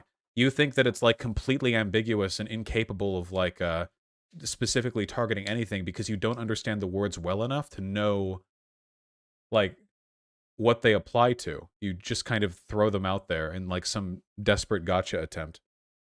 So I'll take my 1.5 out of 14 fascism though. This section's not done though. I think the rest of this is just from that Prime Kai panel a while back. Dislike a fascist. And for the record, Vosh does meet more of these criteria than almost anyone he calls a fascist. And the rest of it's going to be this person saying I'm more of a fascist than whoever. All right, yeah. No, this is what people, I mean, you can make fun of me. This is why I don't take DGG seriously at all. They're like Kiwi Farms in that if they dislike a person, literally any argument against that person becomes valid, seriously. The moment they stopped liking me, that subreddit started doing the same shit every other like VDS Brainworm subreddit does, where they're like, did you guys know that the sexual harassment, that he's a pedo. Did you know this? Did you know that? I actually saw people posting a couple of days ago the fucking Thought Slime drama meltdown clip, the thing that everyone's known about, that everyone knows about me. People being like, "Oh my god, can you believe this? We need to spread this around." They act like these like pathetic cultist children who do everything in their power to foment whatever like fucking political bent their daddy's on at the moment. Pretty goddamn cringe. Anyway, I mean, I guess there's more to the video, but like, maybe we'll get to it later. Got to take that in parts. Wait, what meltdown? Don't tell them. Don't tell them so they don't know. Don't let them learn. Feel bad for D-Man, he created this. I mean, yeah, he did. You can take a look at older conversations between himself and me, but he used to be way the fuck more reasonable. Does anyone remember? Okay, last thing I'll say. Does anyone remember how after he got disillusioned with like the online left, he actually had an arc where he explicitly said that he was no longer going to act in good faith or be intellectually honest because nobody else did? Does everyone remember that? Like, he actually had an arc where he explicitly admitted that he was no longer going to make an effort to engage in good faith or be honest or anything like that because nobody else was. Like, it was his Joker moment, you know, where he, and then very coincidentally, after that, all of his behavior started to spiral downhill, you know? Well, I can't believe that guy's held up as the bastion of modern fucking logic. You debating with Destiny is just a matter of time. I'm pretty sure he's going to show up at the Free or Future Fest, that thing that I'm going to in Nashville. With how obsessed that guy's been with me, I'm going to have to lock my fucking hotel room door. Jesus Christ. I'm going to have to barricade that shit with a chair so he doesn't burst in to try to debate me in my sleep. Ooh.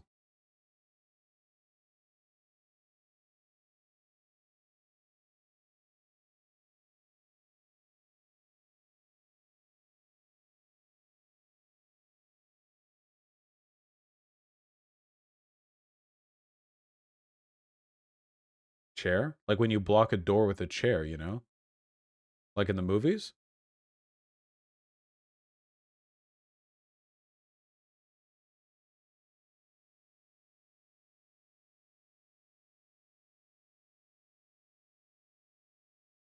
What's the chair? Yeah.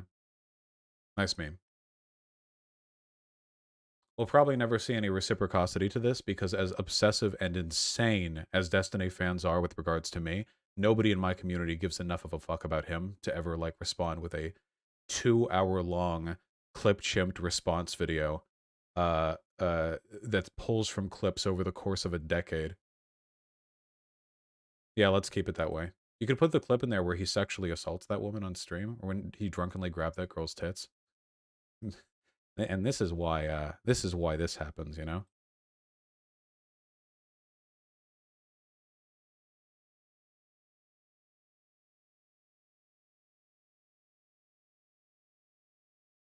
Wait, he did what? Oh, it's old memes. Don't worry about it. He's reformed. All right, I think we have to catch up on donos.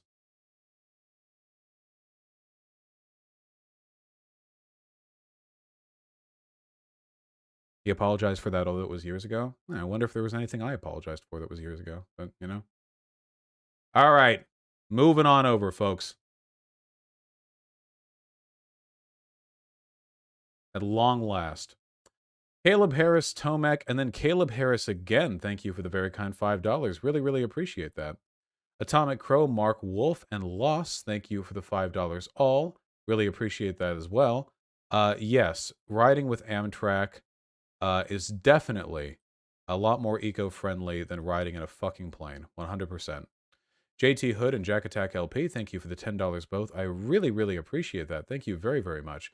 What's your take on overpopulation and its relation to climate change? Do you know of any studies that disprove it that aren't Catholic orgs?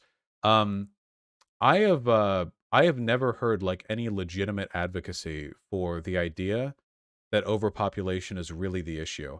It's not about overpopulation, it's about consumption per capita, which America dominates the world on. And it seems like once a country industrializes, it reaches a peak point where eventually you hit like replacement rate for future like child development, you know? So I'm just not that worried about it, you know? Oh, Jack Attack LP, it's a difficult question to answer. I don't have like a hard-lined answer on what should be market controlled and what should be left to the state. Tom McCrow, Comfy Cat and Marketer, thank you for the $5 all. Really, really appreciate that. What do you feel about private companies like Texas Central RR building new HSR in the U.S.? There's going to be high-speed train in Texas by 2026. I am always in favor of trains. Always in favor of trains. Kindred Reveler, thank you for the incredibly kind Tier 4 sub. I really, really appreciate that. Just told my very conservative dad, who disowned me a year and a half ago because I supported BLM, that I was trans. It went surprisingly well. Nice! That's really awesome. I'm really, really happy to hear that. An unexpected outcome, but certainly a preferable one. Shock to Life 561 and Nigel, thank you for the 5 both. Really appreciate that. Have you heard that Mike Pence is going to a demographic summit in Budapest with Orban this month? Really? A demographic summit. Jesus Christ. That's a Pepe post if I ever saw one.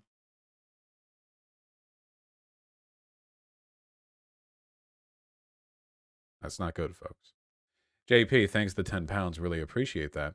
Hey, Vosh, I think political projects at the local level could be decided via citizens' assembly.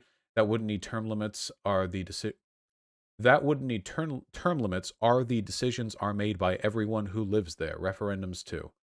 Well, yeah, I'm in favor of like local political advocacy, but the specifics, the devils really are in the details when it comes to stuff like that. Citizens' assembly, who gets to be on the assembly? What socioeconomic factors make it more or less likely that a person will be able to be on that assembly? There's always a lot that goes into that stuff, you know?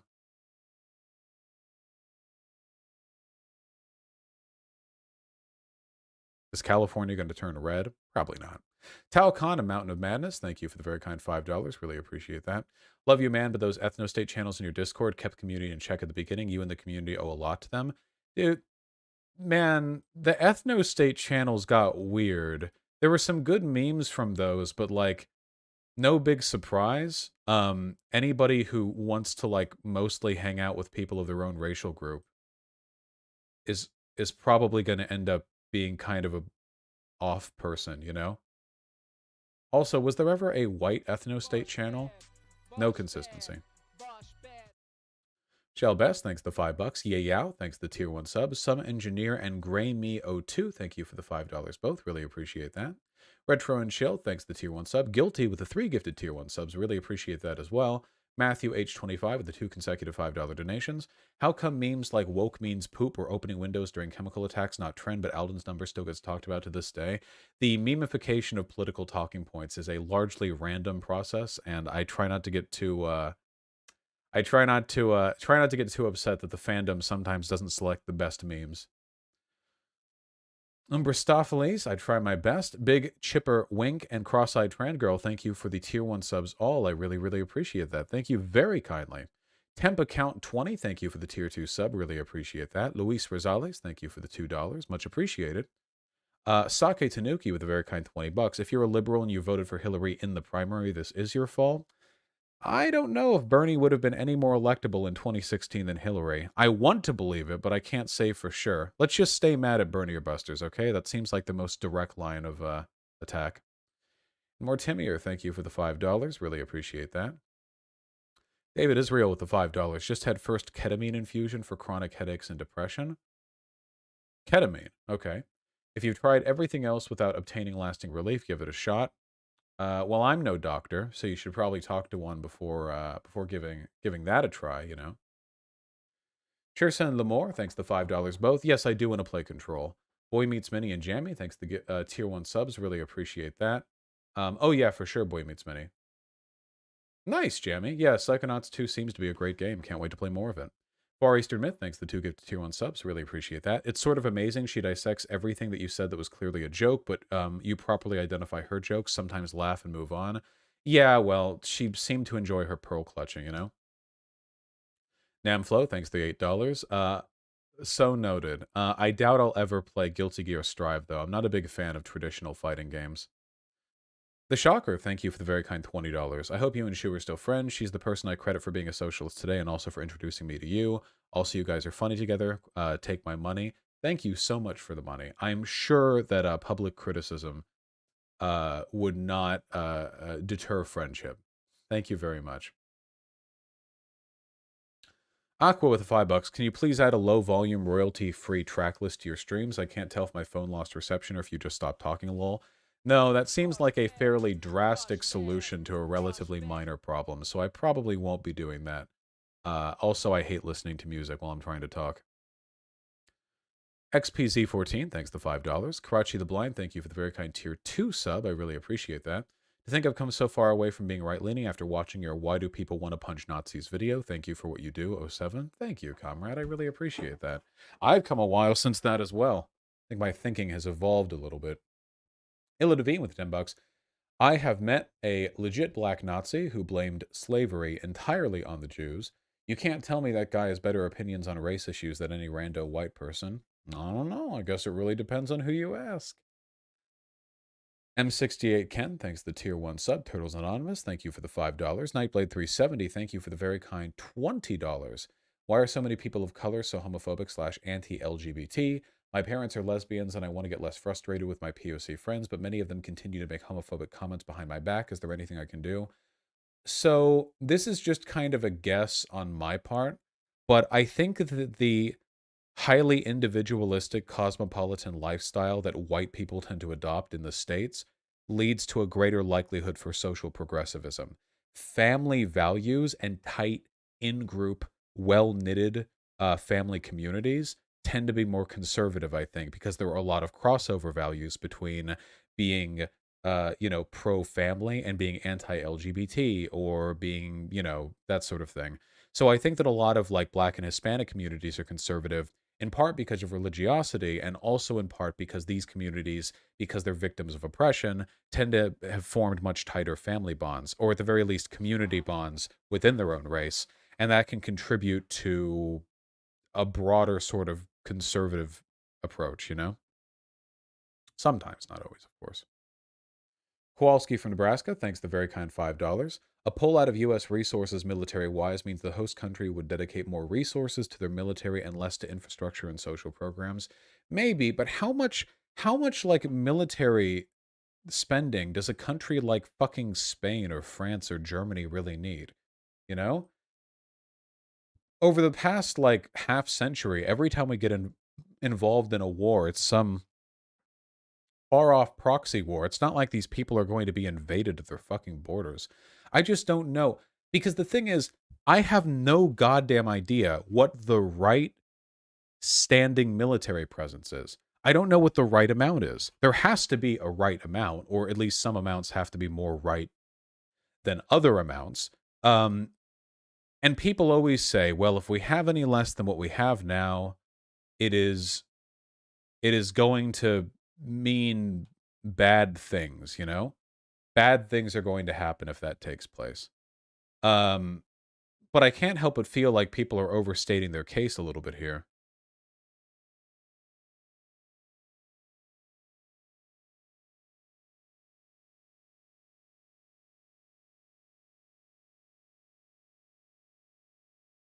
AOC was talking about overpopulation. What was it? In response to like Catholics having 48 children?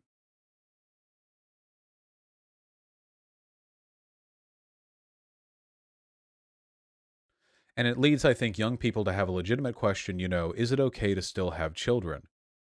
Well, what is her response to that question? According to Ocasio-Cortez, it is not, especially when you take the planet's burgeoning human population into account. Regarding the question, she continued, not just financially because people are graduating with $20, $30, $100,000 of student loan debt, so they can't even afford to have kids in the house, but there's also just this basic moral question, like what do we do? And even if you don't have kids, there are still children here in the world. We have a moral obligation to them to leave a better world to them. Yeah, I think this is a pretty dumb point. I also don't like the fact that it associates like left advocacy for a better world with like don't have kids. Whether you like it or not, having children is one of the closest things humans are to like biologically designed to do, Telling people that like there's a relationship between progressivism and not having children is going to turn a lot of people off progressivism because it makes it come off like some emaciated antinatalist death cult that's more obsessed with,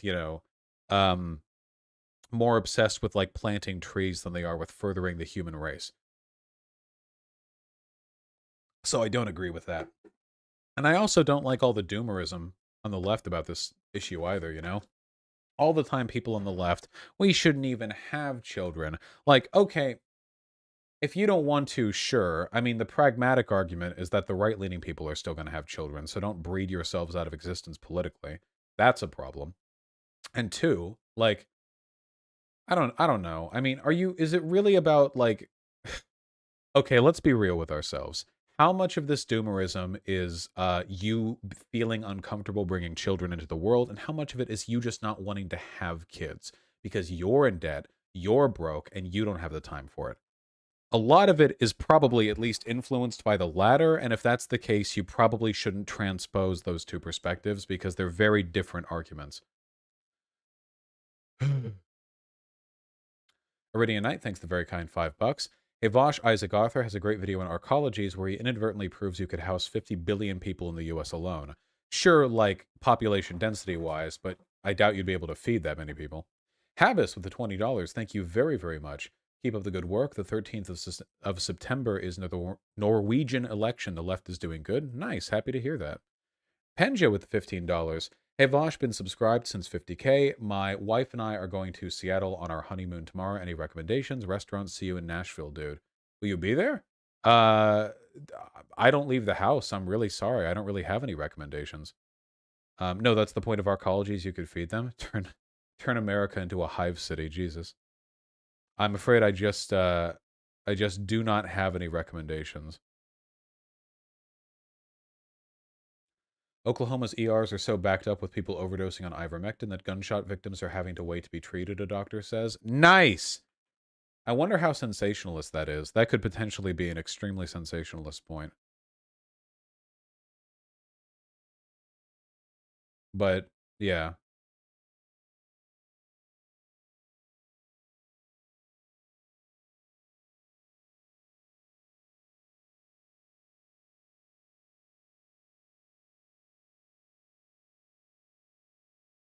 Oh, that's right, the linkers. Eh? Hello! No linkers. Oh, we'll get to them soon. Baby time? Why? Why are you doing that? What is this?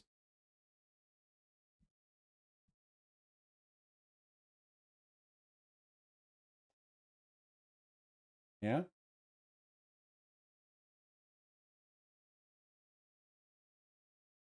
Look at these legs. 2 babies? I can barely hold one.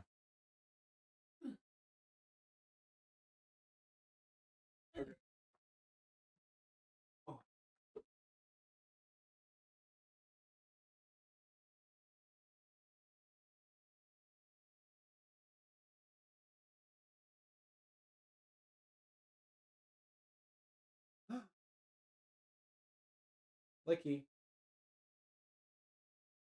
I love you both. Now be free. They both behaved. I'm so proud of them. Okay, here. Really quick with the linkers. Hold on.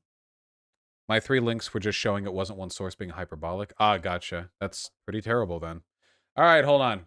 Sake with the $10. Okay, buddy Vosh segment. True. Getting taken down. Throw her to them. She's basking. No, stay, no. Ooh. She's a light baby. Come here, pigeon. Nope. Got replaced. They couldn't find a handler this fat. What? Sure, yeah. Caddy Love with a very kind $20. Thank you very, very much. Project Veritas is harassing 8 vids and has gotten a based governor teacher in my community suspended without pay. Please look into this. I can't make any promises. See, a high school teacher admits communist indoctrination of students. Quote, turn them into revolutionaries. I'll maybe address this later. Seems a bit involved. Sake, thank you with a very kind $10. See, why would I ever do these? when you just fucking pay me to drip feed them directly into my fucking donation bar. Goddamn right. Sad Boy Socialist, thank the very kind $5. On your military spiel, here's Bernie talking about exactly this back in the day. To support the important amendment brought forth by Congressman Dellums and Congresswoman Waters. Sometimes I think that the people in this institution and in the White House are really losing contact and not knowing what's going on with the American people. In case you don't know, and you haven't seen the latest polls, the American people hold the President of the United States in contempt. They hold this institution in contempt. They hold the Republican Party in contempt. They hold the Democratic Party in contempt. They think that maybe, given all of the crises facing this country, it's about time that there was some bold leadership here and that this institution made some hard choices. And this is what the choice is about. We are spending $270 billion a year on the military, but we don't More than that now. have a major enemy. I know it hurts your feelings. I know you're upset about it. I know you're hoping and praying that maybe we'll have another war. Maybe somebody will rise up. But it ain't happening. The Soviet Union doesn't exist. The Warsaw Pact is through. Who you worried about? Iraq? Panama? Who you worried about? I'll tell you who I'm worried about. I'm worried about the fact that our workers are seeing a decline in their standard of living. They want to see our industry be rebuilt. That's what they want to see. No more B-2 bombers. No more Star Wars. Let's make the quality products we need. No more Star Let's Wars. invest in American industry. No, I won't yield. The American people want to see our kids educated. They want a Head Start program. They want their kids to be able to go to college. They want to wipe out the fact that 5 million children in this country go to bed hungry. They want child care for their kids. They want decent education. Let's have the guts to give some leadership to this country. The Cold War's over. Let's reinvest in America. Let's support this amendment. Time of the gentleman has expired. The gentleman from California. God, we don't deserve him.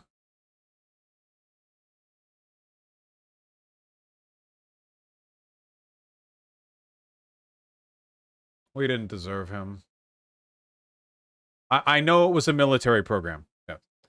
Shuji with a very kind $10. Hey, one of my favorite science communicators, Rebecca Watson, did a really good deep dive-ish on the ivermectin thing. Yeah?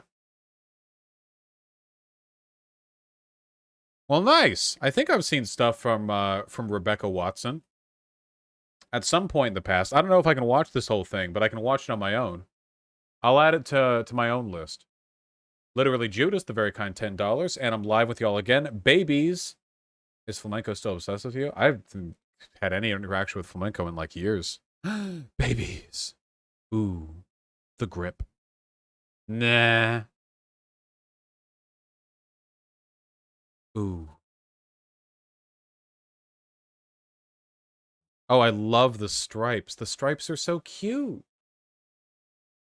And the beans.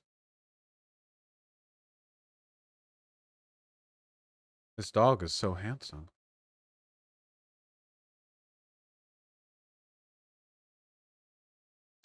Vosh, you ever going to talk about all the stuff in the title? Yeah, wow, that just completely skipped me by, didn't it? Think I should do it tomorrow? Hello. Yeah. Thank you very, very much.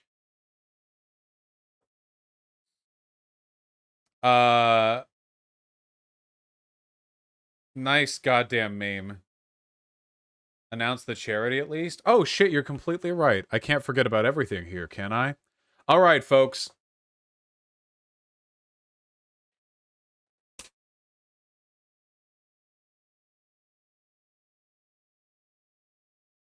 So I've been doing some thinking, okay? I was kind of 50-50 on this, and it turns out right now the majority report, or at least earlier today, was doing a fundraiser for Afghan refugees, and I was 50-50 between the Afghan refugees and Planned Parenthood. And I think given this, I think that doing a charity stream for Planned Parenthood would be a really, really good thing, you know? Planned Parenthood, Their abortion services are not funded by taxpayer dollars, only by donations, meaning that it's, conceptually a heavier weight. They're a well-respected organization. I was thinking we could do a whole goddamn 24-hour Planned Parenthood video BAME live stream soon. GameCube games, Super Mario Sunshine, Luigi's Mansion, all right? Metroid Prime. Get it in, people. All the good shit, okay? We're going to run it through all that quality-ass GameCube content. Let's fucking go. And now that I'm on Adderall, I'll be able to stay awake longer. How about that, huh? We're going to run through Pikmin. We could do Pikmin. How long has it been since you've seen Pikmin being played? Come on. Come on, come on, come on, come on. That's a good one right there. That's a good one right there. That's going to be good. Absolutely. Wind Waker. I want to play the Zelda games. The problem is those take like forever to do. It's only 24 hours, So playing games that that have like long RPG mechanics means that a larger amount of time gets spent on them. Prime takes a while, honestly. That's true. Prime does also take a while. We'll do what we can.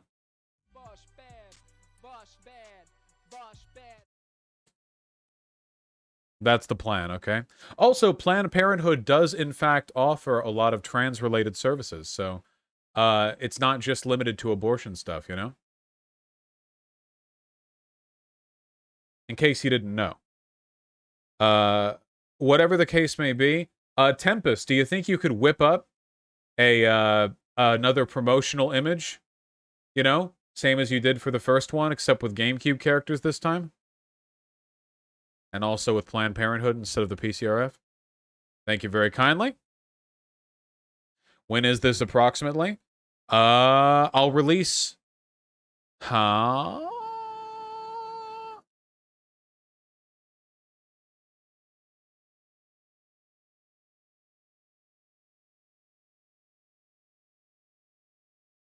Do I have something during the 9th? Hold on, let me see if I have a...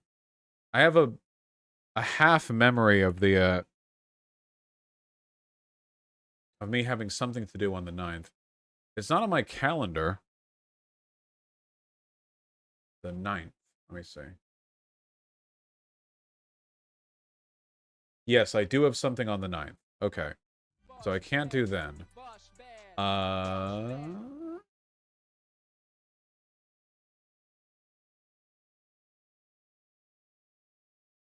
Can't do the 9th. Could just do the 10th. Want to do it on the 10th? Friday through to Saturday? And that way we can end on 9/11.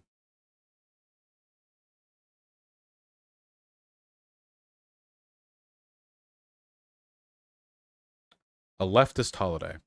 All right. Love you all very much, folks. Unfortunately, I'm clearly, like, super out of it, so much so that we just focused on drama rather than actually did any of the segments for the entire goddamn day. I'm gonna go eat some food, because I'm hungry as fuck, so... Yeah, let's raid someone, huh?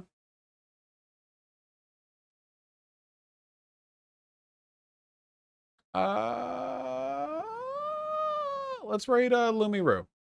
That seems fair. That seems ethical.